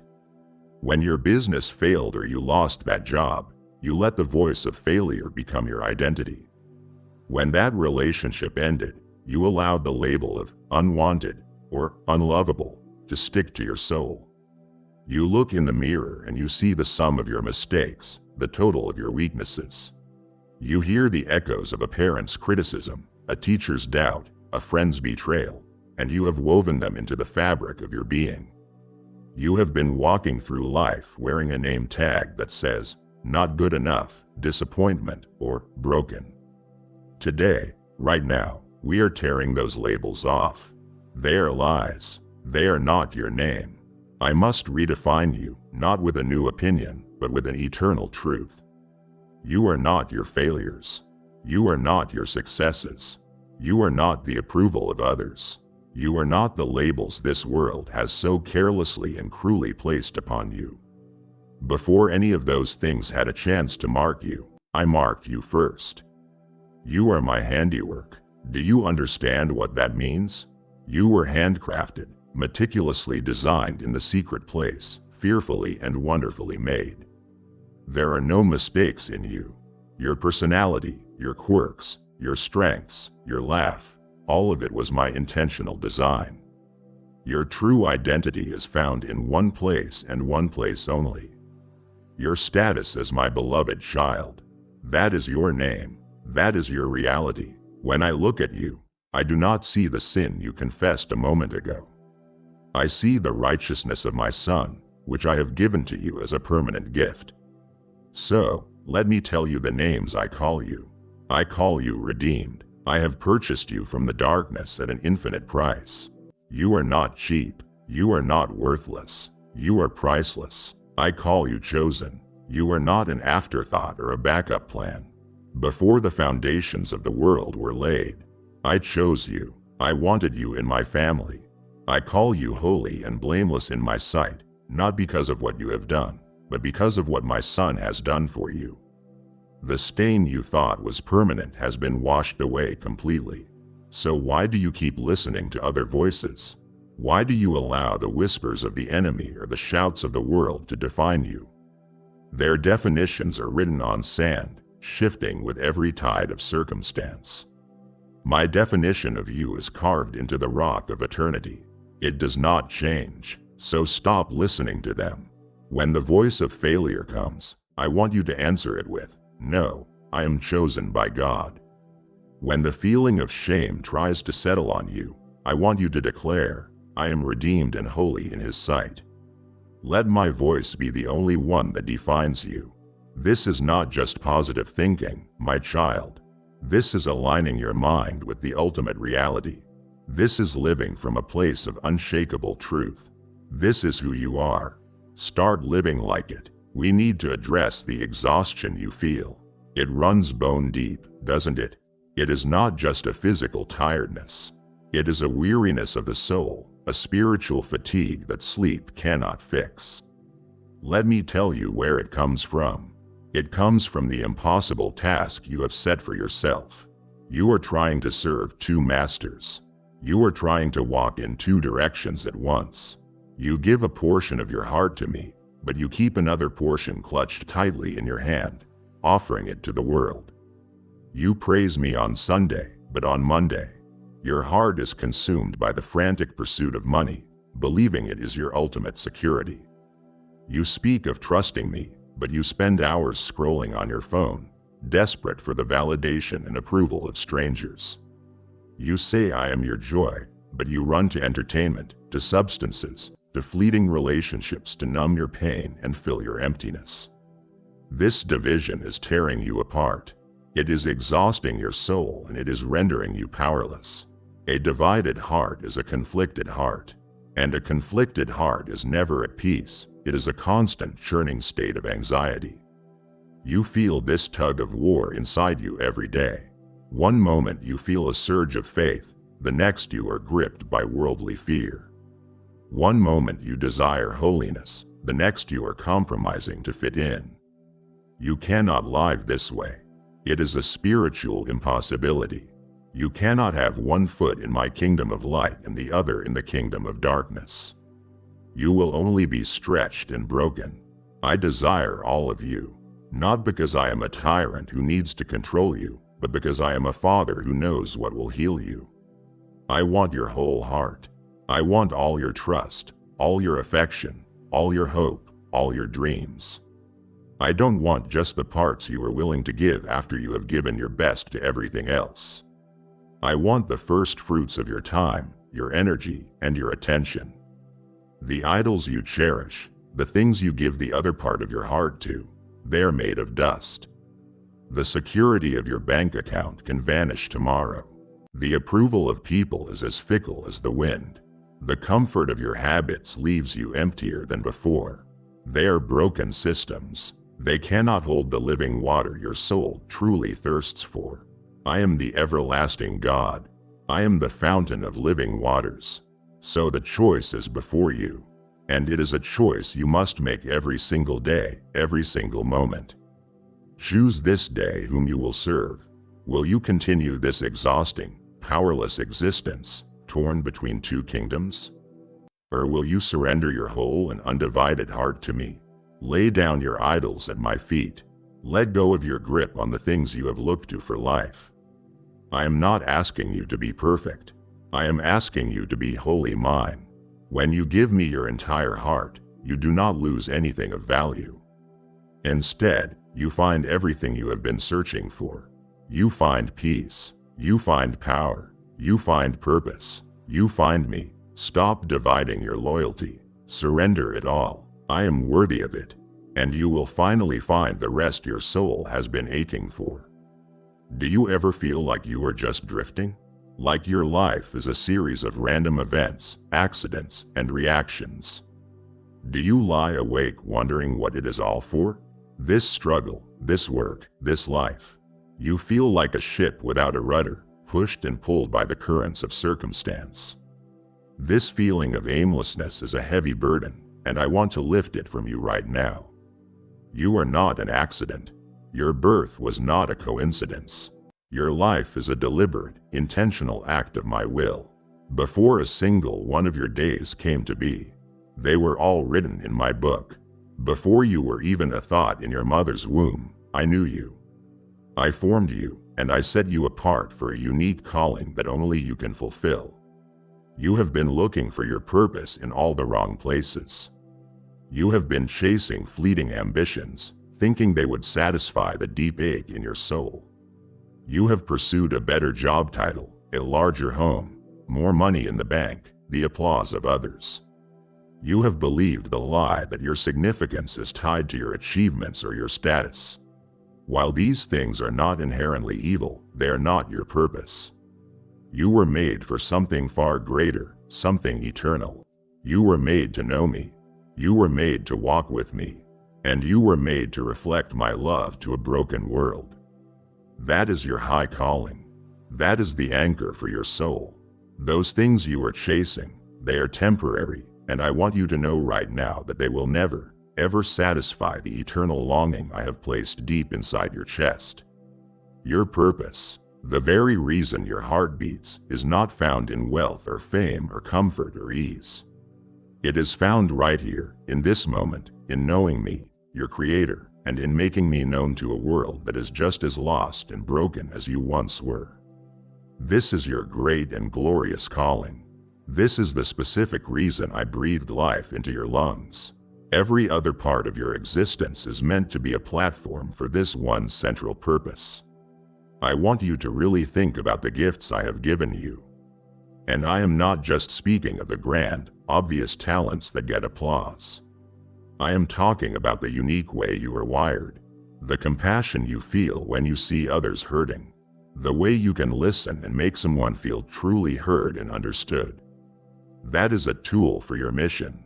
The skill you have for organizing, for bringing order out of chaos, that is a tool.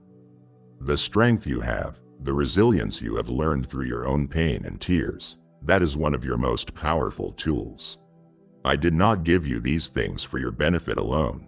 They're the equipment for the work I have called you to do. So, please, stop chasing the wind. Stop pouring all of your precious time and energy into things that will not last. What good is it to gain the whole world, the promotions, the possessions, the praise, and lose the very reason you exist?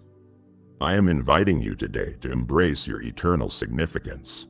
Every day you wake up is an opportunity. Every conversation is a chance to reflect my love. Every act of kindness is a way of making me known. Your workplace, your neighborhood, your family, these are not just places you happen to be, they are your mission field. Start seeing your life through this lens, and the pressure to build your own little kingdom will fall away, replaced by the joy of building mine. This is not a burden I am placing on you, it is an honor I am bestowing upon you. You were made for this. But let's be honest about the distance you have been feeling lately. There is a space between us that wasn't there before. Your prayers feel like they hit the ceiling and bounce back. You feel a sense of spiritual dryness, and you wonder where I have gone. You feel like you are trying to connect with me across a great chasm. I want you to hear this clearly, my child, so it settles deep in your spirit. The distance you feel is not from my moving, but from yours. I have not taken a single step away from you. I am in the exact same place I have always been, with my arms open, waiting. The chasm you perceive is one you have been digging, one spoonful at a time. Let's name how it happened so we can fix it. It started with sin, not necessarily the big, dramatic sins, but the small ones you tolerate. The ones you have made peace with. That little bit of gossip that feels harmless. The white lie you tell to avoid an uncomfortable situation. The critical spirit you allow to fester toward a family member. The habit of looking at things you know you should not be looking at. You think these things are small, but they are like spiritual static on the line between us.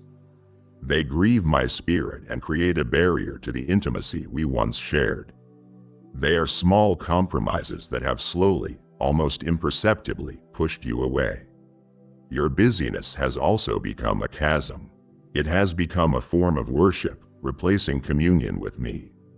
You are so busy doing things for me, or for your family, or for your career, that you have no time to simply be with me. You wake up and your mind is already racing. Your phone is in your hand and the day has swallowed you before you have even given me a moment. You have chosen the tyranny of the urgent over the necessity of my presence. You have forgotten that you cannot give what you do not have. You are running on empty because you have disconnected from your only true source of power. And then, you listen to the whispers of doubt. When a prayer was not answered in your timing, you allowed a seed of doubt to be planted.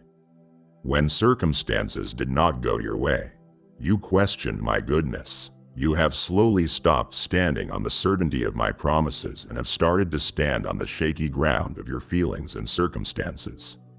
Neglecting my word has left your spirit starved and weak. My word is your spiritual food. You cannot survive, let alone thrive, without it. You would never try to go for weeks without eating physical food, yet you have gone days, maybe weeks, without truly feeding your soul on my truth. Is it any wonder you feel weak and distant? But hear the good news. The way back is not long or complicated. The distance you have created can be closed in an instant. The moment you decide to turn around, you will find me right here. So return to me. Confess the sins you have tolerated. Repentance means to turn around and walk the other way. Put down your busyness, even if it's just for a few minutes right now, and be quiet before me. Open my word, even just one verse, and let it feed your soul. I am not angry. I am not disappointed. My heart aches for the closeness we have lost. The chasm is not too wide to cross. Just take one step, return to me, and I will close the distance you have created. I am waiting. We must also speak about my grace. It is the very air you breathe in my kingdom, the foundation upon which your salvation rests. Yet you have so profoundly misunderstood it. You have treated it like a magic word, a cosmic permission slip. You have reduced one of the most powerful, costly, and transformative forces in the universe into a simple safety net. You walk along the tightrope of your choices and you think, it is all right if I fall. The net of grace will catch me. And so you allow yourself to stumble. You make peace with the recurring sin, the destructive habit, the compromised thought pattern, whispering to yourself, I will ask for forgiveness later. That is what grace is for. My child, my beloved, this grieves my spirit more than you know. You have taken the gift that cost my son everything, and you have made it cheap. My grace is not a license to continue in your old ways. It is not a blind eye I turn to the things that are destroying you. It is the very opposite. It is the divine empowerment to finally overcome what you can never overcome on your own. You have been looking at it as a pardon when I gave it to you as a power source. You have been using it as a justification for your weakness when I gave it to you to make you strong. Imagine a doctor who not only pays for your medicine but is the medicine itself. A cure that not only forgives the disease but rewrites your very DNA to make you immune to it. That is my grace. It is more than forgiveness for your last failure. It is the supernatural ability not to make that same choice next time. It is the power to say no when every part of your flesh is screaming yes. It is the strength to walk in love when your heart wants to harbor bitterness. You treat my grace as a safety net, but I gave it to you as a pair of wings. You have been content to fall and be caught, when all along I have been waiting for you to spread your wings and soar above the very things that cause you to stumble. The forgiveness is real, it is absolute, it is yours, but it is the beginning of grace, not the end of it. The rest of grace, the part you have been neglecting, is the transformation of your very nature. It is the slow, steady, and sometimes painful process of me rooting out the darkness and planting my light in its place. Do not cheapen this gift. Every time you casually sin, assuming my grace is an automatic transaction, you trample on the sacrifice of my son. You treat his suffering as a common thing. Live a life that is a response to the immense price that was paid for you. Let your gratitude for the pardon compel you to access the power. Instead of saying, I can do this because I am forgiven, start declaring, I can overcome this because I am empowered. This is what it means to live a life worthy of the grace you have received. It is not about earning it, you never could. It is about honoring it. I watch you. I see you getting up each morning and immediately stooping to pick up a weight that is crushing the life out of you. It is the invisible burden of anxiety and fear, and it is a load I never asked you to carry. Let's talk about what is in that heavy pack you strap to your back every day. I see the weight of financial worry, the constant nagging fear that you will not have enough. You run the numbers over and over in your mind, a hamster on a wheel of dread. I see the weight of others' expectations. You are trying so desperately to be the perfect parent, the perfect spouse, the perfect child, the perfect employee. The fear of disappointing people, of not measuring up, is a heavy, relentless pressure. I see the weight of your own perfectionism, which is just pride in disguise. You cannot bear to make a mistake, to appear weak, to be seen as anything less than fully capable and in control. And you carry the weight of trying to fix the people you love. You carry their burdens, their poor choices, their pain, as if they were your own. You lie awake at night trying to figure out how to solve their problems, a task you were never created to do. My command was simple. I commanded you to cast all your cares upon me, for I care for you. It was not a suggestion. It was a divine instruction for your survival. Yet you ignore it. You pray and tell me your worries, but the moment you say, "Amen," you stoop down, pick that heavy bag right back up, and walk away, staggering under the load. Why do you do this? It is because you do not truly believe that I will carry it for you. Your self-reliance has become your greatest burden. You trust your own strength, your own intellect, your own ability to worry a problem to death. But your strength has a limit, and you are feeling it now, aren't you? The tension in your neck, the sleepless nights, the joyless days. That is the fruit of carrying a load you were not designed to bear. My strength has no limit. I am offering you a trade. I see your heavy yoke, the one you have fashioned for yourself out of fear and pride. It is ill-fitting. It chafes your spirit raw, and it is breaking your back. Let me trade it for mine. My yoke is easy and my burden is light. This is not a metaphor. It is a promise. My yoke is custom made for you, designed to fit perfectly. When you are yoked to me, I am the one pulling the weight. Your job is simply to walk alongside me in trust. Surrender is how you find true strength. Letting go is how you gain control. So right now, in this quiet place, I want you to mentally unstrap that heavy pack from your shoulders. Let it fall to the ground. One by one, name the burdens inside and hand them to me. The fear about the bills, the need for approval, the worry for your child. Give them to me. Do not pick them up again. Walk away with me, and for the first time in a long time, feel what it is like to be light and free. You look at the people in your life and you see a collection of friends, family, co-workers, and strangers. You see sources of support and sources of pain. But I see something different. I see a divinely orchestrated network of relationships, each one placed in your life with a specific and holy purpose. No relationship you have is random. My child, every person who crosses your path is a divine appointment, an opportunity for you to grow and to reflect my heart. You have been missing the sacred nature of your interactions. Let's talk about the difficult ones first, because I know they weigh on you. That person at work who seems to constantly challenge you, who gets under your skin, you see them as an obstacle, an annoyance. I see them as sandpaper. Some people are in your life to sharpen you like iron sharpens iron. They expose your impatience, your pride, your defensiveness. They are an invitation from me to grow in grace and self-control. Do not despise them. Ask me what I am trying to teach you through them.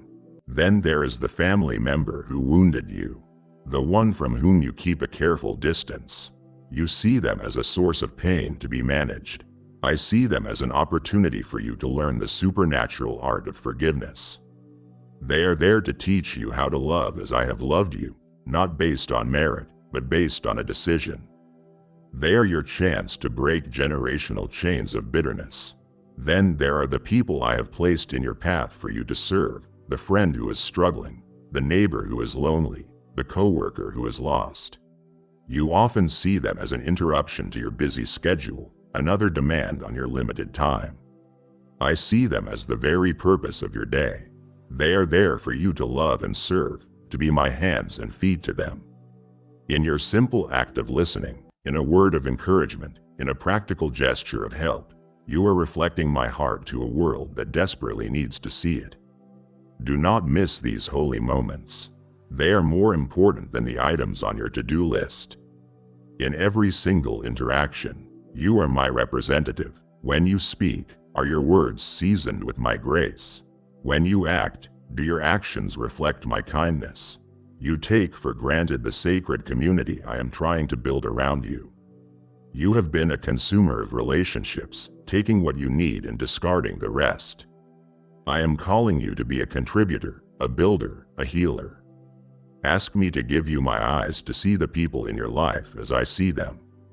See their hidden pain, their secret fears, their deep need for love. Your perspective will change from frustration to compassion. Every person is a soul I died for. Every interaction is a chance to honor me. Begin to treat them as such. Your relationships will be transformed from battlegrounds and marketplaces into gardens where my love can grow. We must talk about your mouth. Out of all the parts of your body, your tongue is the most powerful and often the most destructive. You wield it carelessly, unaware that you are holding a tool that holds the very power of life and death. Your words are not just puffs of air that vanish after they are spoken. They are seeds. With every sentence, you are planting something, and you will, without fail, eat the fruit of what you have planted. You have been careless with this power. You have been speaking curses over your own life without even realizing it. When you stand in front of the mirror and say, "I am so stupid," or "I will never get this right," you are not just expressing a feeling. You are prophesying your own failure. You are agreeing with the enemy's assessment of you, not mine. When you complain about your finances, saying, "I am always broke," you are cursing your own provision and shutting the door on the abundance I want to give you. When you speak about your children and say, "They are driving me crazy," you are sowing seeds of chaos into your own home. These are not harmless expressions. They are declarations of disbelief, and they grieve my spirit. You have been using your creative power to create a world of lack, failure, and frustration. And what about the words you speak about others? The piece of gossip you share under the guise of concern? The critical comment about a leader or a friend? The slander you listen to and, by your silence, approve of? These words are poison. They not only wound the person you are talking about, but they poison your own soul. They create division, destroy trust, and are the exact opposite of the love I have commanded you to walk in. A heart that is truly aligned with me cannot produce a steady stream of negativity, criticism, and complaint. Your words are a direct overflow of what is in your heart. So let us change this. It starts with a decision. Let your speech be filled with grace, seasoned with salt. I want you to start speaking my promises over your life instead of your fears.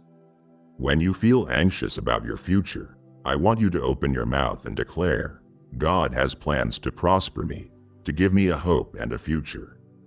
When you feel sick, I want you to speak, "By his stripes, I am healed." When you feel weak, declare, "I can do all things through Christ who strengthens me." This is not a denial of your reality. It is the declaration of a higher reality. You are using your words to align your circumstances with my truth. This is an act of faith, and it moves mountains. I want you to become intentional.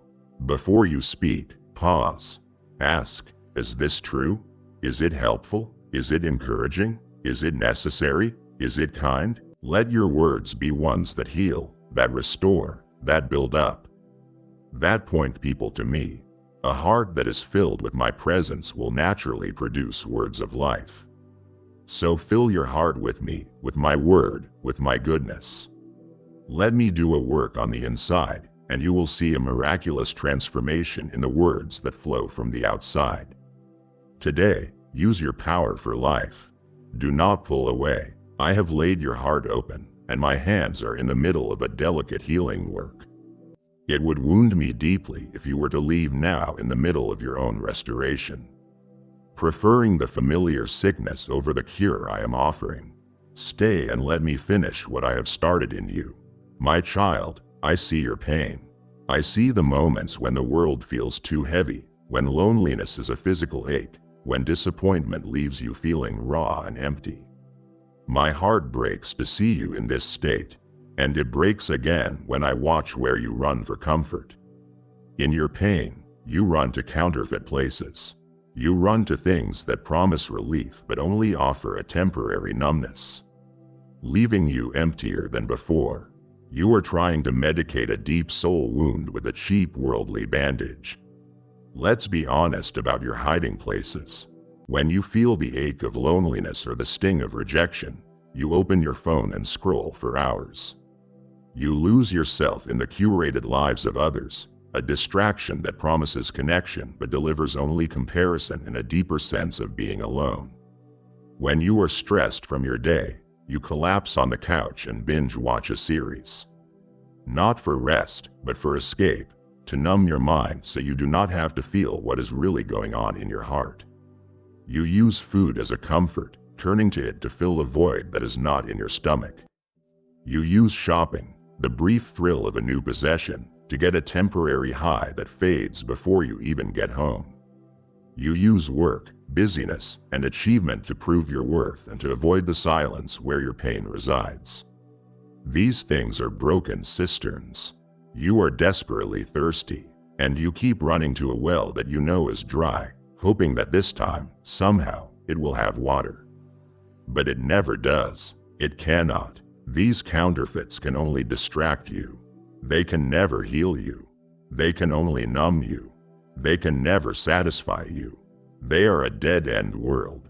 After the show is over, after the food is gone, after the newness of the purchase wears off, you are left in the same place with the same pain, but now with an added layer of guilt and emptiness. I am the fountain of living waters. This is not a poetic phrase, it is a profound reality. Only I can satisfy the deepest thirst of your soul. The comfort, the peace, the validation, the rest you are so desperately searching for in all these other things can only and ever be found in my presence. I am your true comfort. I am your safe refuge. I am the only one who can get to the root of your pain and bring true and lasting healing. Stop running away from your pain and start running with your pain to me. Instead of picking up your phone, I invite you to pick up my word. Instead of turning on the television, I invite you to turn your heart toward me in prayer. Type yes if you are ready for the blessings that you are about to receive. And if you believe in Christianity, kindly show your support for our community by contributing super thanks from $50 to $100. Instead of trying to eat away your feelings, I invite you to taste and see that I am good. Blessed is the one who takes refuge in me. I am not scolding you for seeking comfort. I created you with a need for it. I am lovingly redirecting you to the only source that actually works. The next time that wave of pain or anxiety hits, make a different choice. Do not run to your usual empty wells. Run to me, sit in the quiet, pour out your heart to me. Let my presence be your comfort. I promise you, the peace you will find in me is a peace the world cannot give.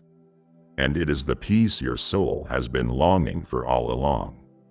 I need you to listen to me now, because when the ground beneath you starts to shake, your first question is always, why? When hardship comes, when the diagnosis is bad, when the money runs out, when the door slams shut in your face, your heart immediately cries out, what did I do wrong? Is God punishing me? You see the trial as a sign of my anger, a proof of my rejection. You assume that the difficulty you are facing is the consequence of some hidden sin, and you begin to frantically search your past, trying to figure out what you did to deserve this. My child, you have confused my discipline with human punishment, and this misunderstanding is stealing your peace and shaking your faith. Let us be clear, the punishment for your sin has already been served. It was poured out in its entirety upon my Son on the cross. His body was broken and his blood was shed so that you would never have to face my wrath. Your account is settled. The debt is paid in full. I am not, nor will I ever be, punishing you. I am your father, not your probation officer. So if the trial you are in is not punishment, what is it? It is refinement. It is training. It is the discipline I administer only to those I love, to those who are truly my children. Do not despise this process, for it is one of the greatest proofs of my love for you. I correct those I love. A loving father does not stand by and watch his child walk toward destruction.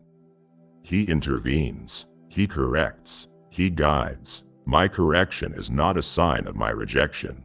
It is the ultimate confirmation of your sonship. The presence of hardship in your life is not evidence of my absence. It is evidence of my active, loving involvement. I am a master goldsmith, and I see you as pure, precious gold. But the gold I found you was mixed with dross, impurities of pride, fear, self-reliance, impatience, and worldly desires. My desire is to make you shine with the radiance of my sun. So I must put you in the fire. The fire of trials is the only thing hot enough to burn away those impurities. The heat is intense. I know it feels like you are being consumed, but I am right here with you in the fire. My hand controlling the temperature, my eyes watching you intently. I will not allow the flames to destroy you. They will only purify you. This struggle is producing something in you that comfort and ease never could. It is producing endurance. It is producing character. It is producing a hope that is not just wishful thinking but a confident expectation in my goodness. It is stripping away your dependence on your own strength and teaching you to rely completely on mine. So instead of asking, "Why is this happening to me?" I want you to start asking, "Father, what are you doing in me?" Embrace the process. Trust the heart of the goldsmith. The beauty that will be revealed in you when you emerge from this fire will be breathtaking and eternal. Just as my fire refines you for a greater purpose, this conversation is a holy fire meant for the entire world. If these words have begun to purify your heart and burn away the dross, then I am inviting you to become a partner in this refining work. Your giving becomes the very fuel for this flame to reach other souls lost in the darkness and desperately in need of my transforming truth. Hear my promise to you: the one who waters will himself be watered. The river of life you release will carve a path of blessing back to your own door. This is your divine appointment to move from being refined to helping provide the fire for others.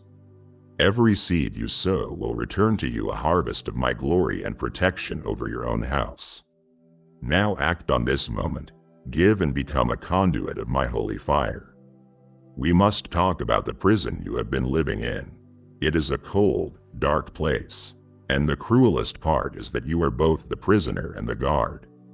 This prison is your unforgiveness.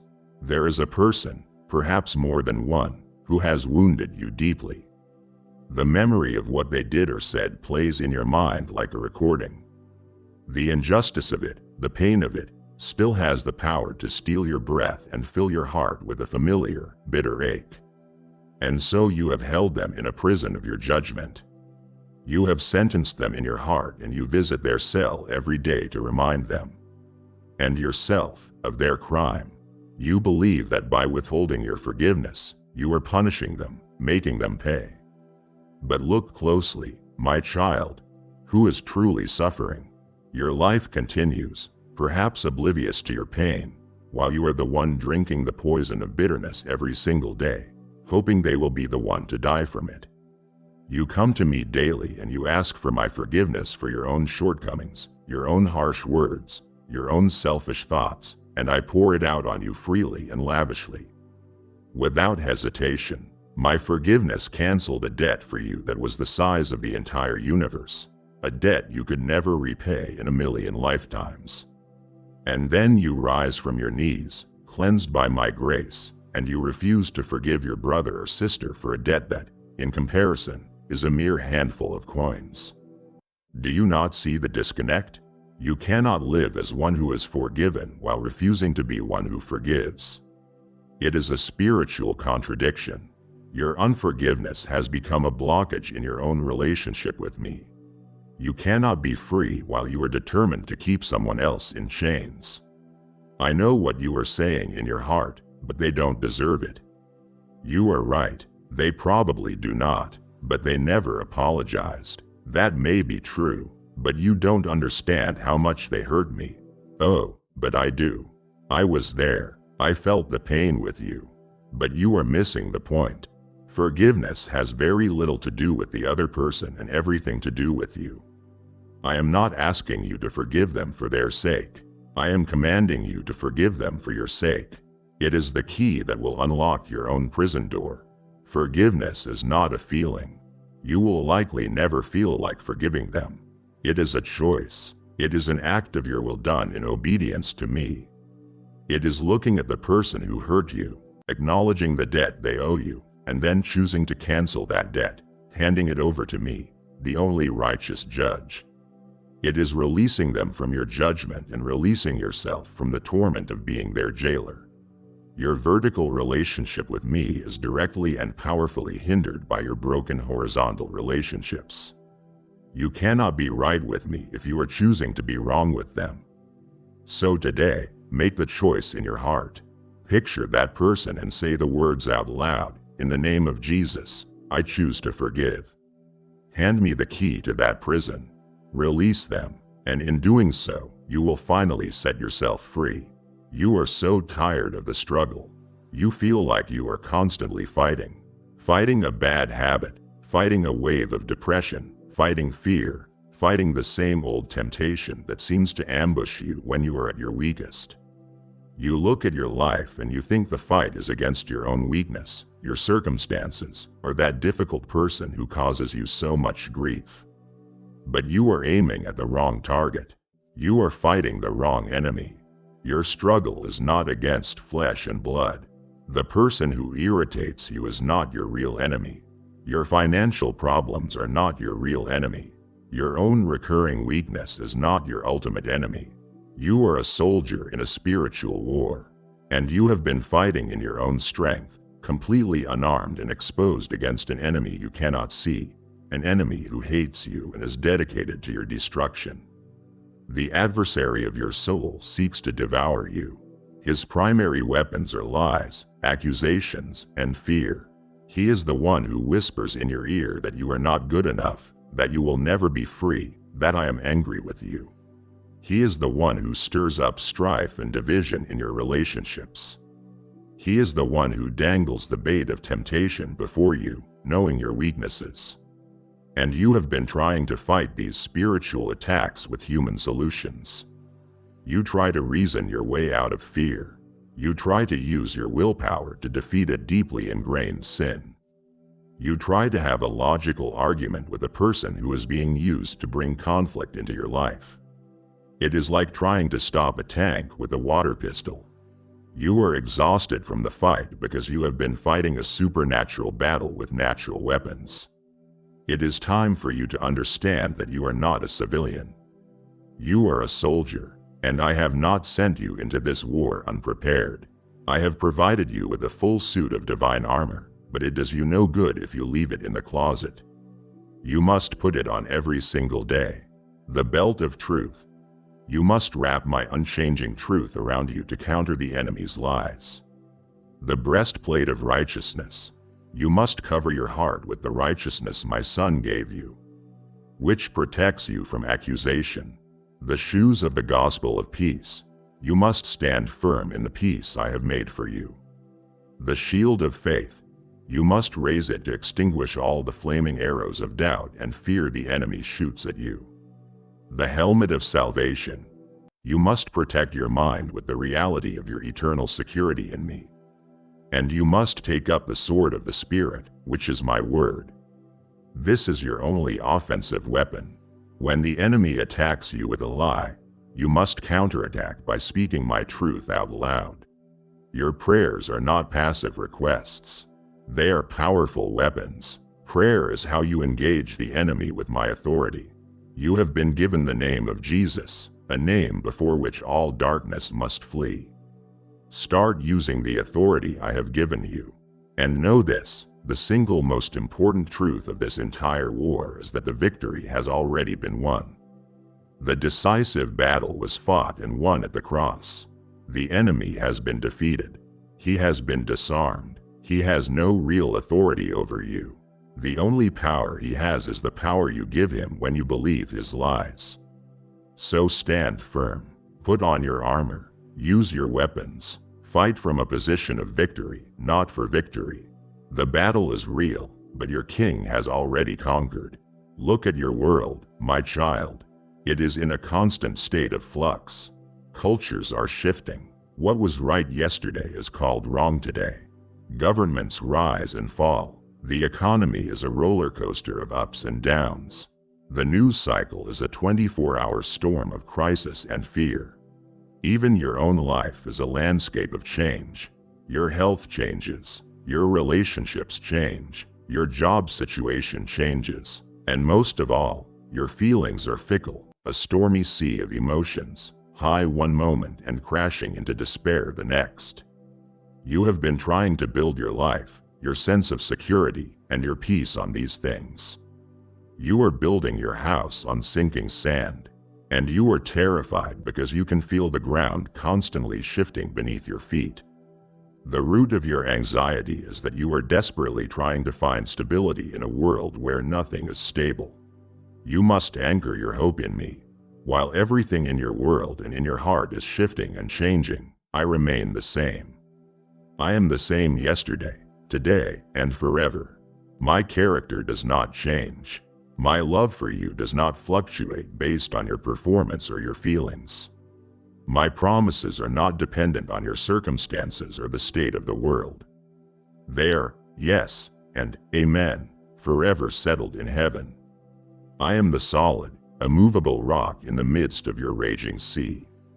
Your only hope for stability, your only source of true and lasting peace, is to stop clinging to the wreckage of your changing world and anchor your soul to me, the one who is unchanging. Think about what this means for you in a practical way. When you feel the sting of betrayal from a person who has changed their mind about you, you can anchor yourself to my unchanging faithfulness. I will never leave you nor forsake you.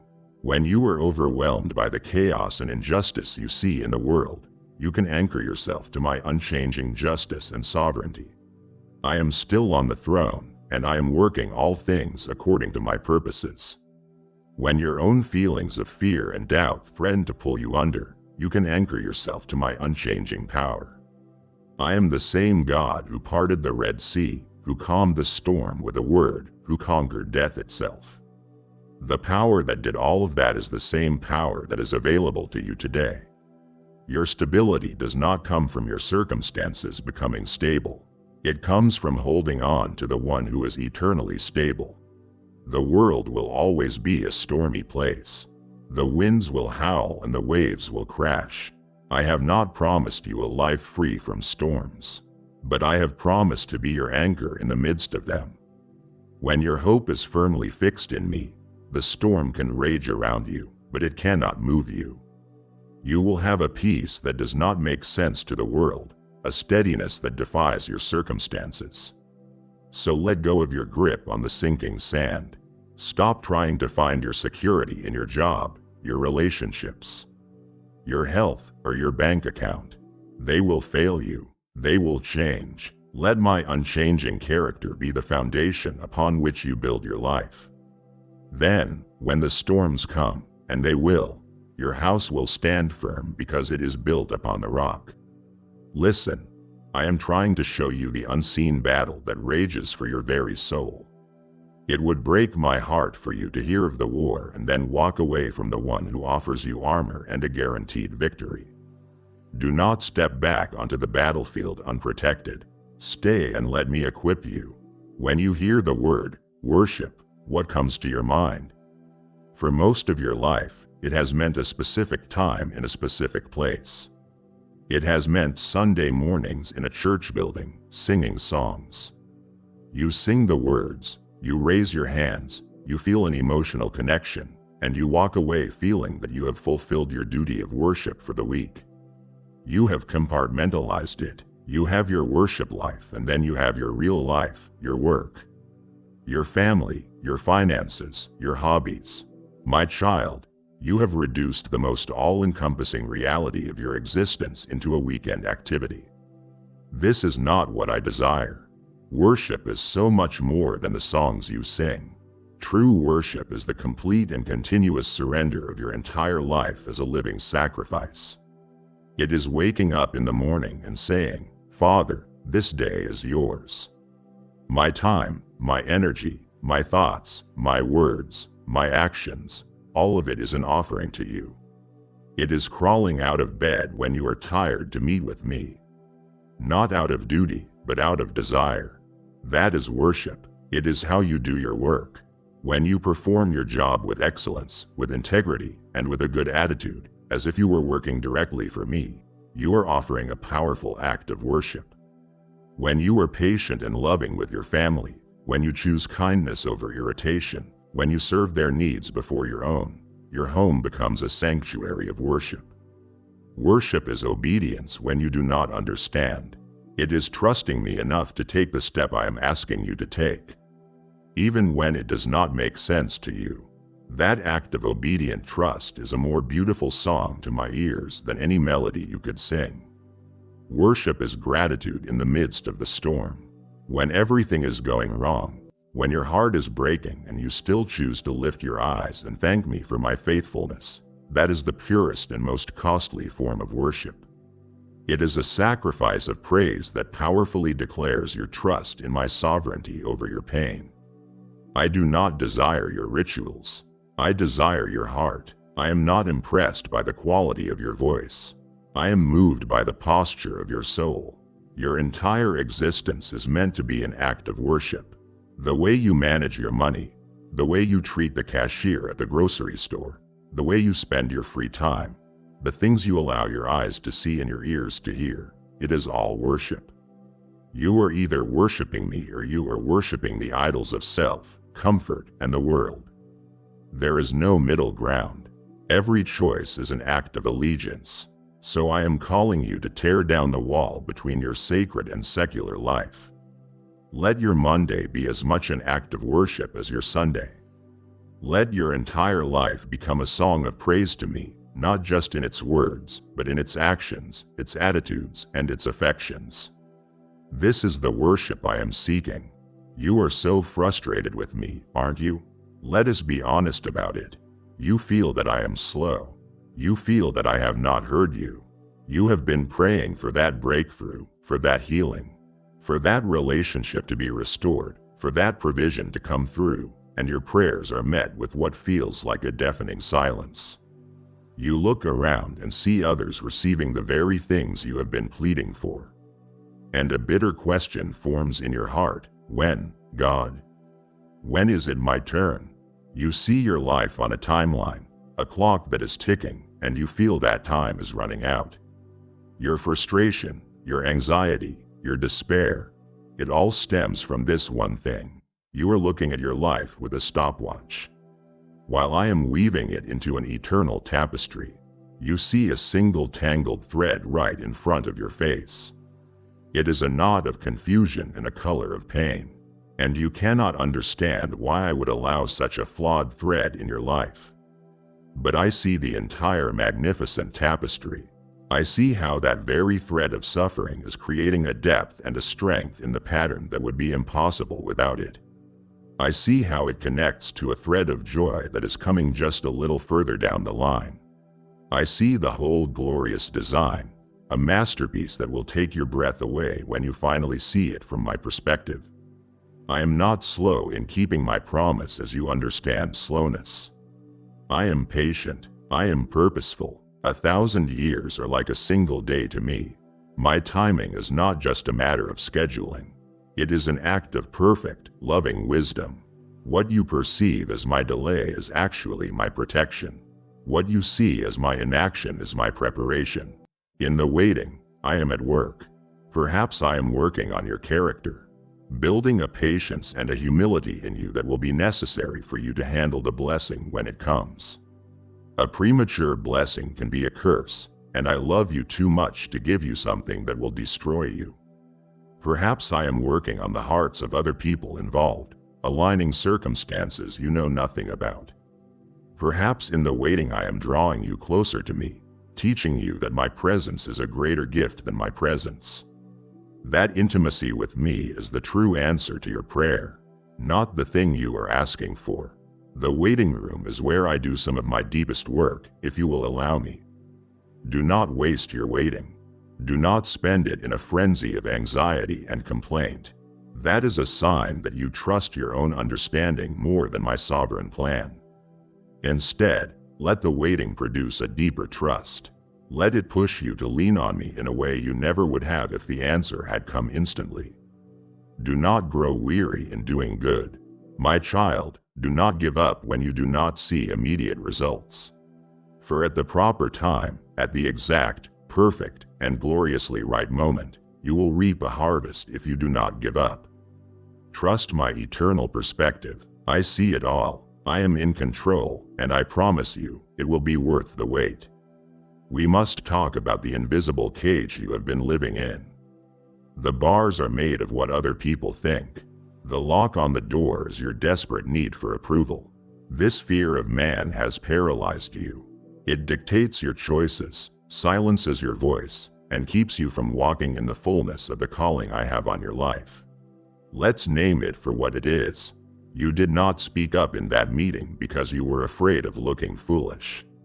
You did not share what I have done in your life with that friend because you were afraid of being rejected or mocked. You continue in a relationship or a habit that you know is wrong because you are more afraid of someone's disapproval than you are of disobeying me. You spend your money, your time, and your energy trying to create an image, a carefully managed version of yourself. That will win the applause of people who will not even think of you again 5 minutes later. This fear is a snare. It is a trap that has entangled you, and it is choking your spiritual life. And let me be direct, it is a form of idolatry. You have taken the opinion of created beings and you have placed it on a throne in your heart that belongs only to me, your Creator. You are living for an audience of thousands of fickle, changing, and fallible people instead of for an audience of one whose opinion is the only one that will ever truly matter. You are more concerned with your reputation before men than your standing before me. This has to stop. The approval you are seeking from them is a bottomless pit. You will never get enough to feel secure. The more you get, the more you will need, and the more terrified you will be of losing it. I am calling you to a radical, liberating freedom. I am calling you to live for my, well done, good and faithful servant, and for that alone. What can man truly do to you? Can they take away your salvation? Can they pluck you from my hand? Can they determine your eternal destiny? Their power is an illusion. I am your protector. I am your shield. I am your defender and your vindicator. The one who is for you is infinitely greater than all those who could ever be against you. It is time to choose whose fear will rule your life. Will it be the fear of the Lord, which is the beginning of wisdom and leads to life? Or will it be the fear of man, which is a snare and leads to compromise and bondage? Breaking free begins with a decision. You must decide that my approval is the only approval you need. When you are tempted to make a choice based on what others will think, I want you to pause and ask, Father, what do you think? Let my voice be the loudest in your head. Fill your mind with my word, with my promises of love and acceptance, so that the world's voices of criticism and judgment grow faint. I have accepted you. I have called you. I approve of you. You are mine. Live like it. Walk with a holy boldness, not out of arrogance, but out of a deep security in who you are in me. The freedom you will experience when you step out of this cage is indescribable. You will finally be free to be the person I created you to be and to do the things I have called you to do, without the crippling weight of what other people think. You are tired. I know you are. It is more than just a lack of sleep. It is a weariness that has settled deep into your soul. You can take a vacation. You can sleep for 10 hours. But you wake up and the weariness is still there, waiting for you like an old, unwanted coat. It is because your body is tired, yes, but it is your soul that is truly exhausted. You have been carrying the world on your shoulders, striving and struggling in your own strength, and your inner being is running on fumes. You have forgotten how to enter my Sabbath rest.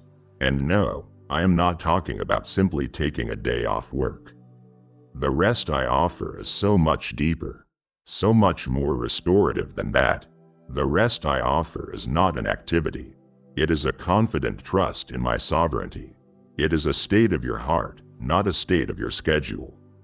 You have been living as if everything depends on you. Your striving, your worrying, your constant mental calculations. It all comes from a belief that if you do not hold your world together, it will fall apart. You are acting like a functional orphan, forgetting that you have a Father who is perfectly capable and utterly in control of the entire universe. The rest I am inviting you into is a deep, soul-level ceasing from your own works and allowing me to work in and through you. It is the quiet confidence that I am God and you are not. It is the peace that floods your heart when you finally let go of the illusion of control. Imagine you are in a small rowboat, frantically rowing against a powerful storm. Your muscles burning, your breath ragged, sweat and sea spray stinging your eyes. You are making no progress, and you are about to collapse from exhaustion. Then, I come alongside you in a mighty ship and I say to you, my child, stop rowing. Let me tie your little boat to my great ship. I will pull you through the storm. The rest I offer is the decision to finally put down your oars. It is realizing that your frantic efforts are futile against the storms of life and that your only hope is to tether yourself to me and my infinite power. It is a profound surrender.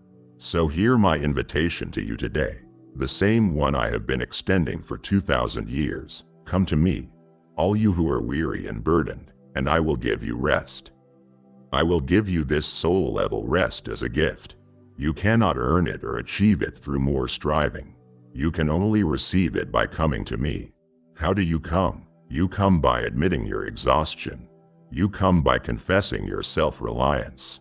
You come by intentionally laying down the worries and the burdens you have been carrying.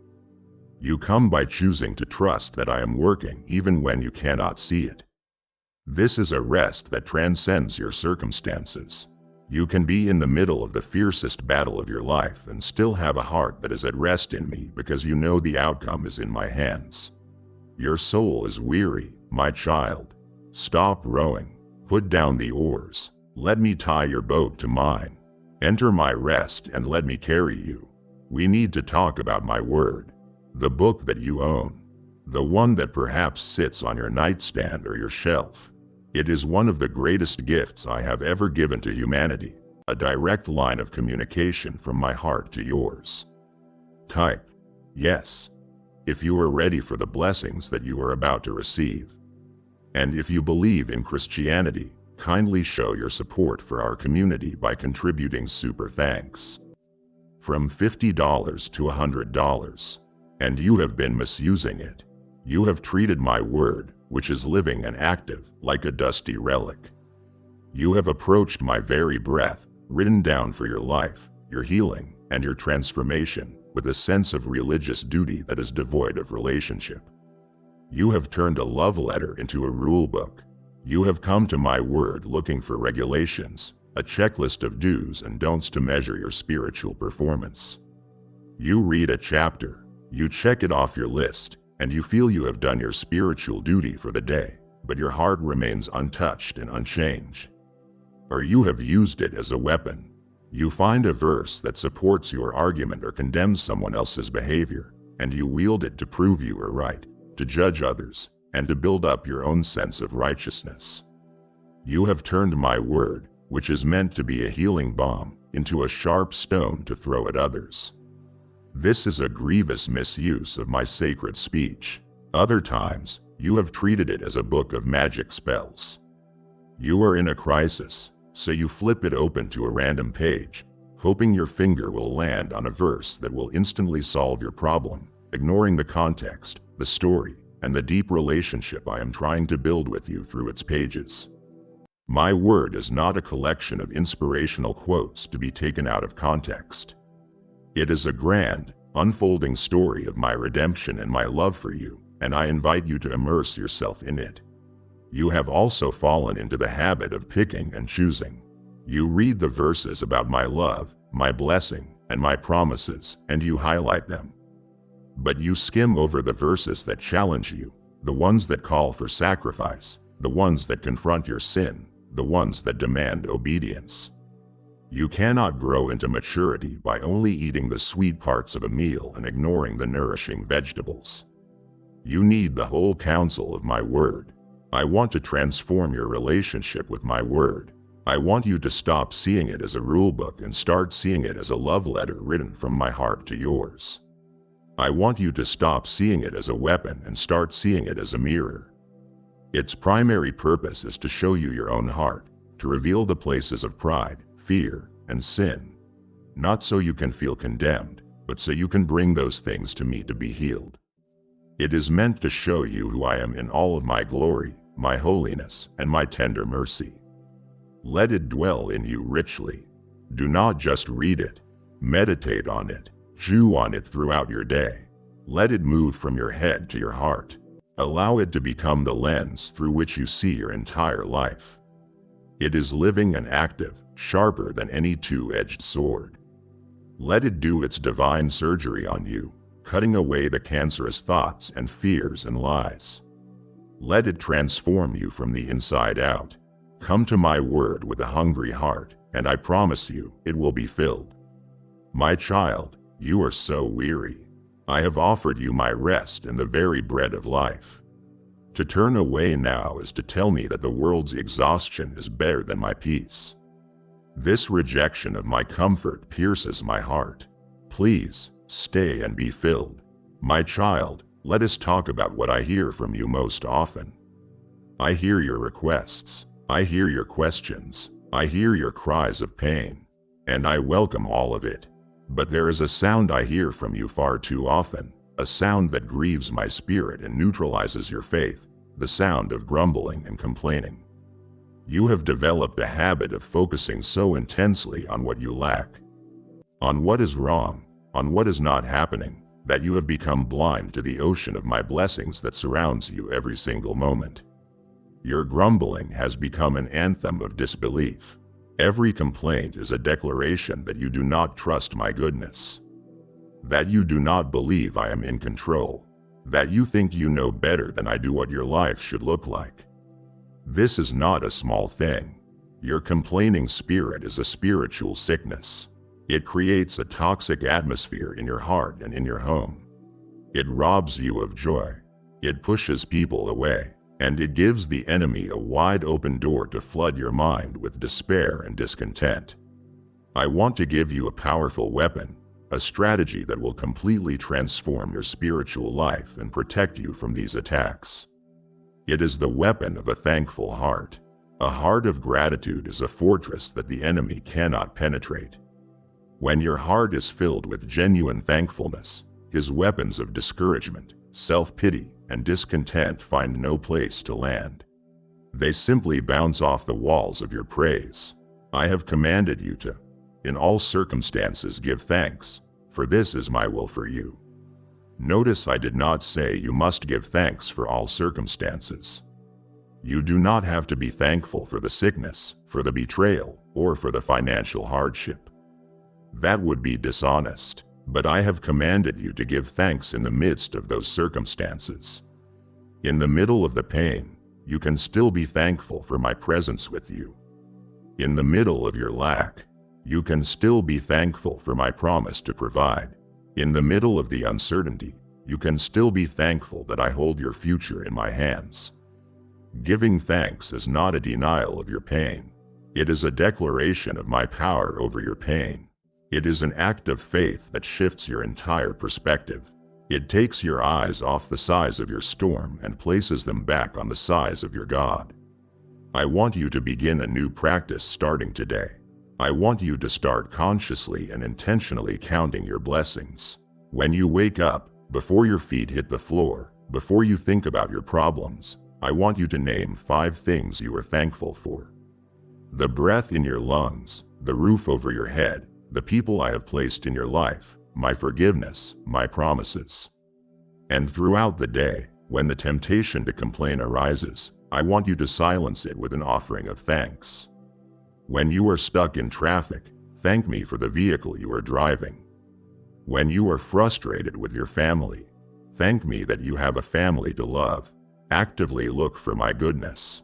It is everywhere. When you begin to cultivate a heart of gratitude, your entire world will change. The darkness of your circumstances will not disappear, but the light of my presence will become so bright in your heart that the shadows will begin to fade. Start today. Start now. See how a thankful heart will become your greatest protection and your deepest source of joy. My child, for too long, you have believed a devastating lie. You have believed that you can live this faith alone. You have isolated yourself, believing your relationship with me is a private affair, just you and I, separate from everyone else. Perhaps you were hurt by people in a church in the past and the pain created a wall around your heart, so you decided it was safer to keep your distance. Perhaps a subtle pride has crept in, a feeling that you are more spiritually mature than those around you and you do not really need them. Or maybe it is the opposite, a sense of inferiority, a fear that if people knew your struggles they would not accept you, so you keep them at arm's length. Or maybe it is simply your busyness, a schedule so packed that you have no time for the deep, messy, and time-consuming work of real community. But whatever the reason, it ends today. You are part of a body, and a body cannot survive if the parts are scattered. Come back to the fold. You are loved, you are needed, and you are never, ever alone. Regardless of how it happened, the result feels the same, doesn't it? You feel a profound sense of disconnection, as if you have unplugged yourself from the very source of your life. You were never designed to walk this path as a solitary wanderer, a lone wolf believer trying to survive the wilderness on your own. I designed you to be a vital, breathing, indispensable organ within a much larger living organism, which is my body. Picture a human body for a moment. Could a hand ever truly decide it has no need for the eye? Could a foot decide it is better off detached from the leg? The answer is obvious. A disconnected hand is not free, it is useless. It cannot fulfill the purpose it was created for, and eventually, it withers because it has been severed from the lifeblood that flows through the hole. You are that hand. When you isolate yourself, you are not protecting yourself. You are cutting yourself off from the very source of growth, nourishment, and safety I have prepared for you. Isolation is never a sanctuary. It is the most dangerous terrain you can tread. It is out there, in the solitude of your own withdrawal, that the enemy, like a prowling lion, finds the most vulnerable prey. In that silence, he deceives you. He feeds you distortions about your worth and your future. And because you are alone, there is no one standing beside you to speak my truth and pull you back from the edge. You must understand that the gifts I have placed inside you are not for you to hoard. They are for the health of the whole body. The encouragement you carry is the exact medicine someone else needs for their despair right now. The gift of service you possess is the answer to another person's overwhelming burden. The wisdom you have gained through your own painful trials is the roadmap someone else is praying for. When you hide away, the whole body suffers a loss. You have been a spectator for far too long, haven't you? You sit on the sidelines, consuming sermons online, listening to worship music in the safety of your car. And you label that church. But that is a one-way street. It is consumption without contribution. It is comfortable, clean, and safe, but I did not call you to be a consumer of religious content. I called you to be an active, living member of a family. Authentic community is messy, yes. It requires vulnerability, humility, and the risk of being hurt. It involves friction and the hard work of forgiveness. It will cost you your time and your preference for comfort. But listen closely, it is only within that messy, beautiful context that you will truly grow. It is there that you learn to bear the burdens of others and fulfill my law of love. Stop watching from the stands. Find your place. Re-engage with the local family I have guided you toward. Risk being known again. Start pouring out the precious gifts I have placed in you because you need them, and they desperately need you. As you find your place in the body, you will see that every part is needed to make the whole strong.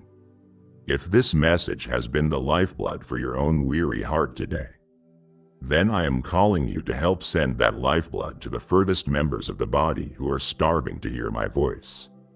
Your giving is not merely a donation, it is you taking your active role, helping to sustain the very message that sustains you.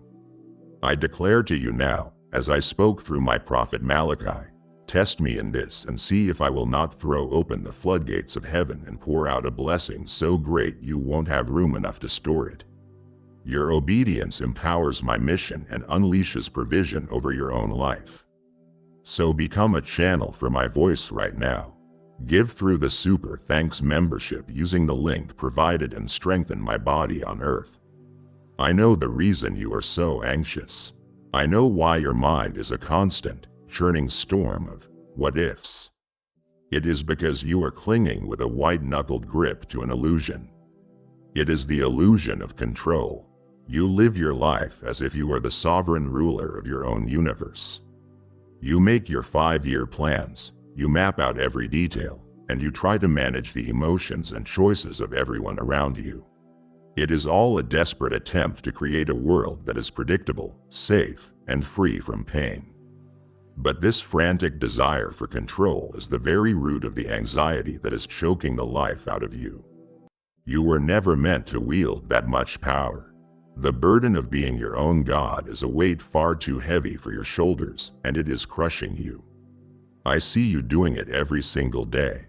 You worry obsessively about future events, as if the sheer force of your anxiety can somehow steer the outcome in your favor. But it cannot. Your worry is essentially a prayer to the idol of control, but that idol is deaf and powerless to save you. You refuse to delegate tasks at work or home, thinking, if I want it done right, I have to do it myself. You call this excellence, but it is actually a declaration of pride. It is a statement that you trust no one, not even me, to handle the situation.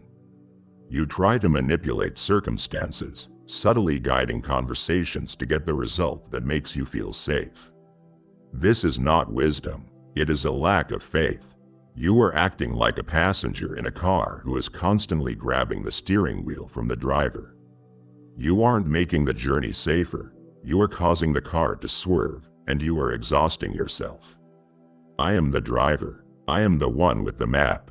I see the entire journey, not just the small patch of road directly in front of the windshield. My hands are on the wheel, and I know exactly where we are going. Your constant attempts to grab control do not frustrate me. They break my heart because I see the turmoil it causes you. I am inviting you to let go. I am inviting you to move from the driver's seat, where you were never meant to be, back to the passenger seat. I am inviting you to surrender. I know this feels like the hardest thing you will ever do, but it is also the most liberating.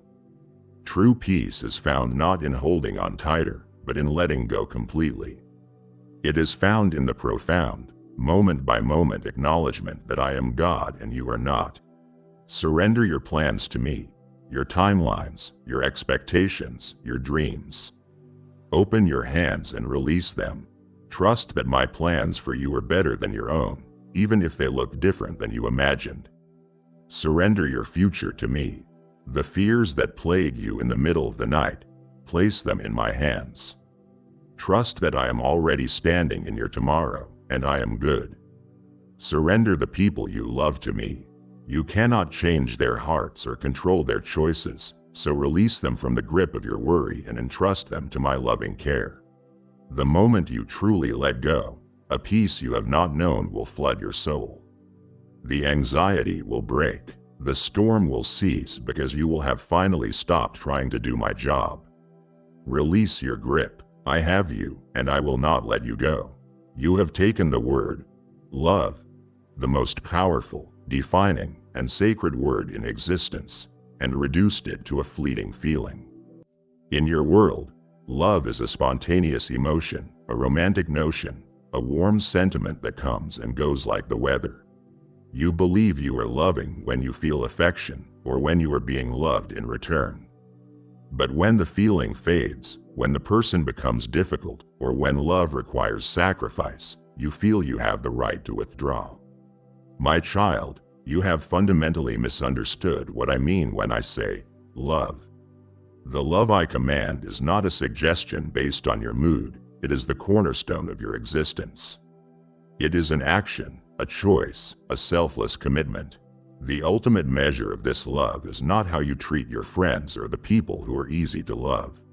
The ultimate measure is how you treat your enemies. Listen to my words and let them dismantle your worldly understanding. Love your enemies and pray for those who persecute you. This is not a suggestion for advanced saints. It is the baseline standard for every one of my children. It is radical, it is scandalous, and yes, it is impossible for you to do in your own strength.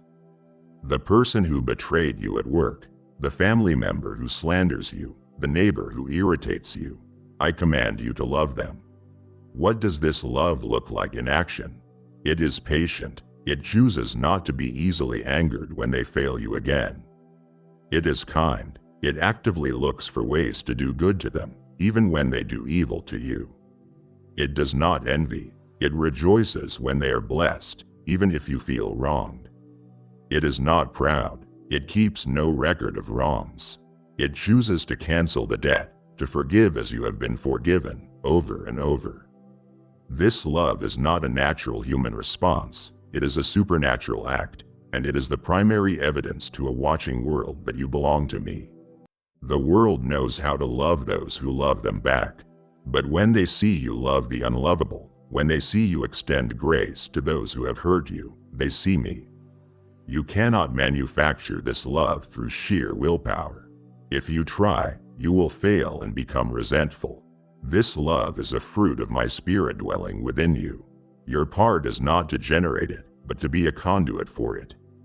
It begins with surrender. It begins by coming to me and saying, Father, I cannot love this person. My heart is full of bitterness, but yours is full of grace. Please love them through me. That is a prayer I am always eager to answer. I will pour my love into your heart, a love so vast it will overflow even toward those you thought you could never love. This is the greatest commandment. Stop loving with your shallow emotional resources. Ask me to let you draw from the bottomless well of my divine, sacrificial love, and then let that living water flow through you. Let us take a look at your portfolio, not your stocks, but your life's investments. If your life were a business and I asked to see the books, what would they show? You are laboring so hard, my child. You are pouring yourself out, striving and planning. But you are laboring for earthly treasures, for things that moth and rust will destroy, things that have absolutely no value in the only kingdom that is eternal. You are storing up treasure in the wrong place, and your heart is following your treasure right into bankruptcy. Your heart always follows your investment. Look at your bank statement and your calendar. They are theological documents. They tell the honest story of what you truly worship. How much of your time is consumed with accumulating possessions, a bigger house, a newer car? How much of your thought life is devoted to climbing a ladder or building a retirement fund that will eventually turn to dust? You have bought into the world's definition of success, and it is a lie designed to make you invest everything into a kingdom that is passing away. I am calling you to a radical shift in strategy. I am calling you to store up treasures in heaven. What are these treasures? They are the things that last forever. Every act of kindness done in my name is a deposit. Every dollar you give generously to advance my kingdom is an investment with an eternal return.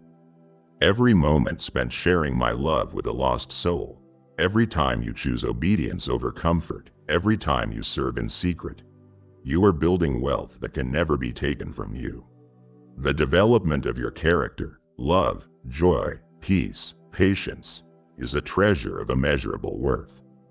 This is not a call to poverty, it is a call to wisdom. I am not asking you to be irresponsible, but I am asking you to live with an eternal perspective. Hold the things of this world loosely. See your money, your home, and your possessions as tools, not treasures. They are mine, entrusted to you to manage for my purposes.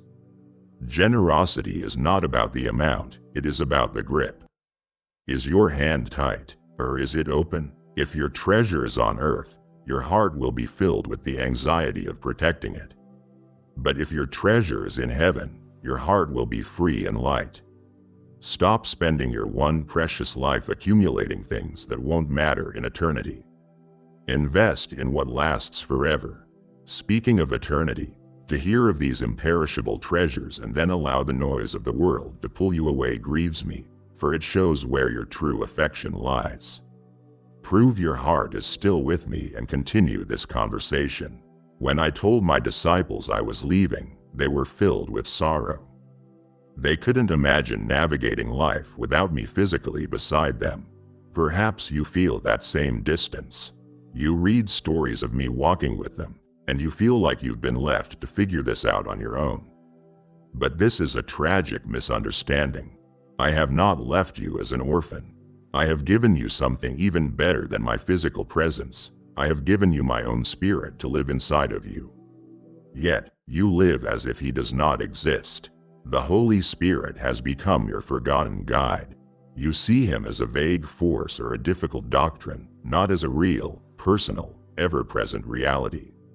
You have been trying to live the Christian life in your own strength, and you are finding it impossible because it is impossible. The only way this life can be lived is by my Spirit living it through you. He is your advocate, your comforter, your teacher, and your guide.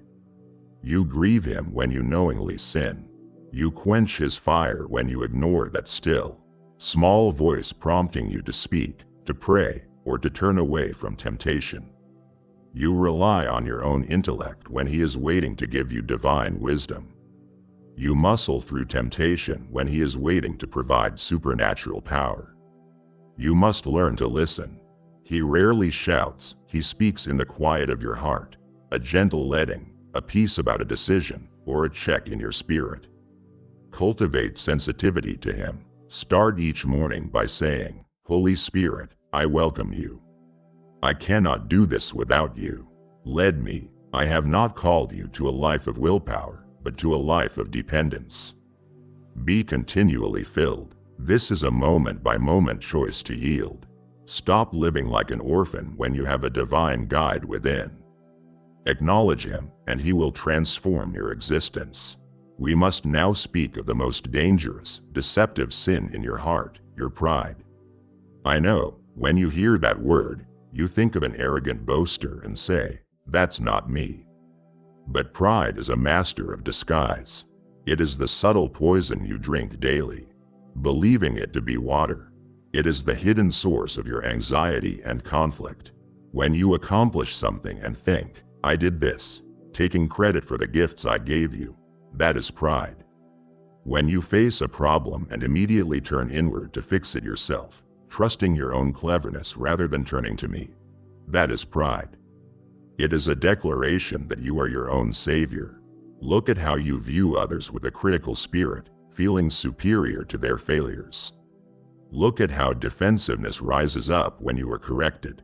A heart that cannot be taught is a heart encased in pride. You have forgotten that you are utterly dependent on me for your very breath. Pride is the delusion that you are self-sufficient. I resist the proud because a proud heart has no room for me. But I give grace to the humble. Imagine my grace as a rushing river. Pride is the dam you build that stops that river from flowing. Humility is the demolition of that dam. True humility isn't hating yourself. It is thinking of yourself less because you are captivated by me. It is waking up and admitting you can do nothing without me. Demolish the dam of pride today and let the river of my grace flow freely. I called you out of darkness into my marvelous light, a cosmic rescue. But you act as if I saved you just so you could enjoy the light privately. You have taken the brilliant light of my presence and hidden it under a basket. The world is dark and desperate for hope, and you carry the only true hope, yet you keep it a secret. Why? Fear of man. You are afraid of looking foolish, of rejection, of conflict. Or perhaps you have just become too comfortable, blending in so well that no one suspects you belong to a different kingdom. You laugh at the same jokes, chase the same material things, and participate in the same gossip. What good is a hidden light? I have not called you to be obnoxious, but I have called you to be distinct. Your life is meant to be a beacon, filled with such love, integrity, and peace that people stop and ask, What is different about you? Let your light shine, not to show off, but so that others may see your good deeds and give glory to your Father. It requires courage to say no when the world says yes. But I have given you a spirit of power, love, and a sound mind. Even the smallest flame can be seen for miles in the dark. Stop hiding. Stop blending in. Take the basket off your light and let it shine in your home and workplace. The world is dying in the dark. Do not keep the cure to yourself. You have complicated everything with man-made rules and performance anxiety. You measure yourself constantly, wondering if you've prayed enough or read enough.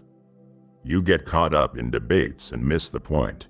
You have buried the simple relationship I offered under a mountain of religion. I do not desire your rituals, I desire your heart. I am not impressed by long prayers, I am moved by sincerity. You act as if my love is conditional, something you must earn like a servant. But you are a son, you are a daughter. My call is profoundly simple: love me with all your heart, soul, mind, and strength, and love your neighbor as yourself. That is the foundation. As the prophet Micah said, act justly, love mercy, and walk humbly with your God. It is a walk, a daily companionship. It is talking to me, trusting me, depending on me. Return to your first love. Remember the simplicity and joy you felt at the beginning? Let's go back there. Strip away the complications. Give me your heart, not just your Sunday mornings. Walk with me. It is that simple. You live under the dangerous delusion that you have unlimited time. You assume you can get serious about me later, when work slows down, when you retire. You put off dealing with secret sin. You delay sharing your faith. You live as if you have an endless supply of tomorrows. But listen, your life is a vapor, a wisp of smoke that vanishes. You are not promised your next breath. The casual way you waste time is a tragedy. The hours poured into mindless entertainment and apathy are squandered wealth. The urgency you feel right now is my divine alarm clock. Today is the day of salvation. Today is the day to forgive, to obey, to live with purpose. Redeem the time. Buy it back from aimlessness. Live with an awareness of eternity. When you realize life is short, trivial arguments fade and priorities sharpen. Wake up and ask, Father, what is my assignment today? Stop living like you have forever here. You don't, you have today. Use it well. We have arrived at the most crucial moment. The invitation to my table is before you. My child, you are starving. You have been filling yourself with spiritual junk food, entertainment, gossip, social media approval, trying to satisfy a deep hunger for peace and meaning. You are eating crumbs in the alley when I have prepared a royal banquet for you. The world's table offers things that look like food but leave you empty. I am the bread of life. I am the living water. Everything you hunger for, acceptance, security, purpose, is found in me. Stop settling for the pods the pigs eat. Come home. The feast is prepared. Come, all you who are hungry. Stop drinking from dirty puddles and come to the fountain. Take your seat at my table and let me serve you. As you look at the broken world, you often feel hopeless. You worry that darkness will win, but you have lost sight of the anchor, I will return. This is not a fairy tale, it is the certainty upon which history bends. This present age is temporary. The hope of my return changes how you live today. Suffering becomes a momentary affliction preparing you for glory. Worldly pursuits look foolish. You stop procrastinating because the mission is urgent. You find peace knowing I will fix what is broken. I will wipe away every tear. I am coming soon. Let this hope purify you and help you stand firm. Hold on. I am on my way. We have talked for a long time. I have pulled back the curtain on your life, your pride, your fears, and my love. I have held nothing back. Now, this quiet space becomes a place of decision. My words are meant to transform you, but that requires a response. You are at a crossroads. One path leads back to the noise, the striving, and the despair you knew before. The other path is surrender, trust, and freedom. I ask you directly, will you heed my voice? Will you turn back to me with all your heart? Will you surrender the control, the unforgiveness, the secret sin? Do not treat this as just an emotional moment. This is a turning point. It begins with a simple, yes, yes, Lord, I choose you, I surrender. Say it in your heart. Choose life, choose me. If you have said yes, then let your first act be to empower this message. You are now a torchbearer. Freely you have received, so freely give. Seal your decision with action. Give generously through the Super Thanks membership or the link below to unleash this word. This was a divine appointment. Declare your decision in the comments as a sacred altar. I am listening, Lord. Speak to me. Let this be the sound of your chains breaking. Amen.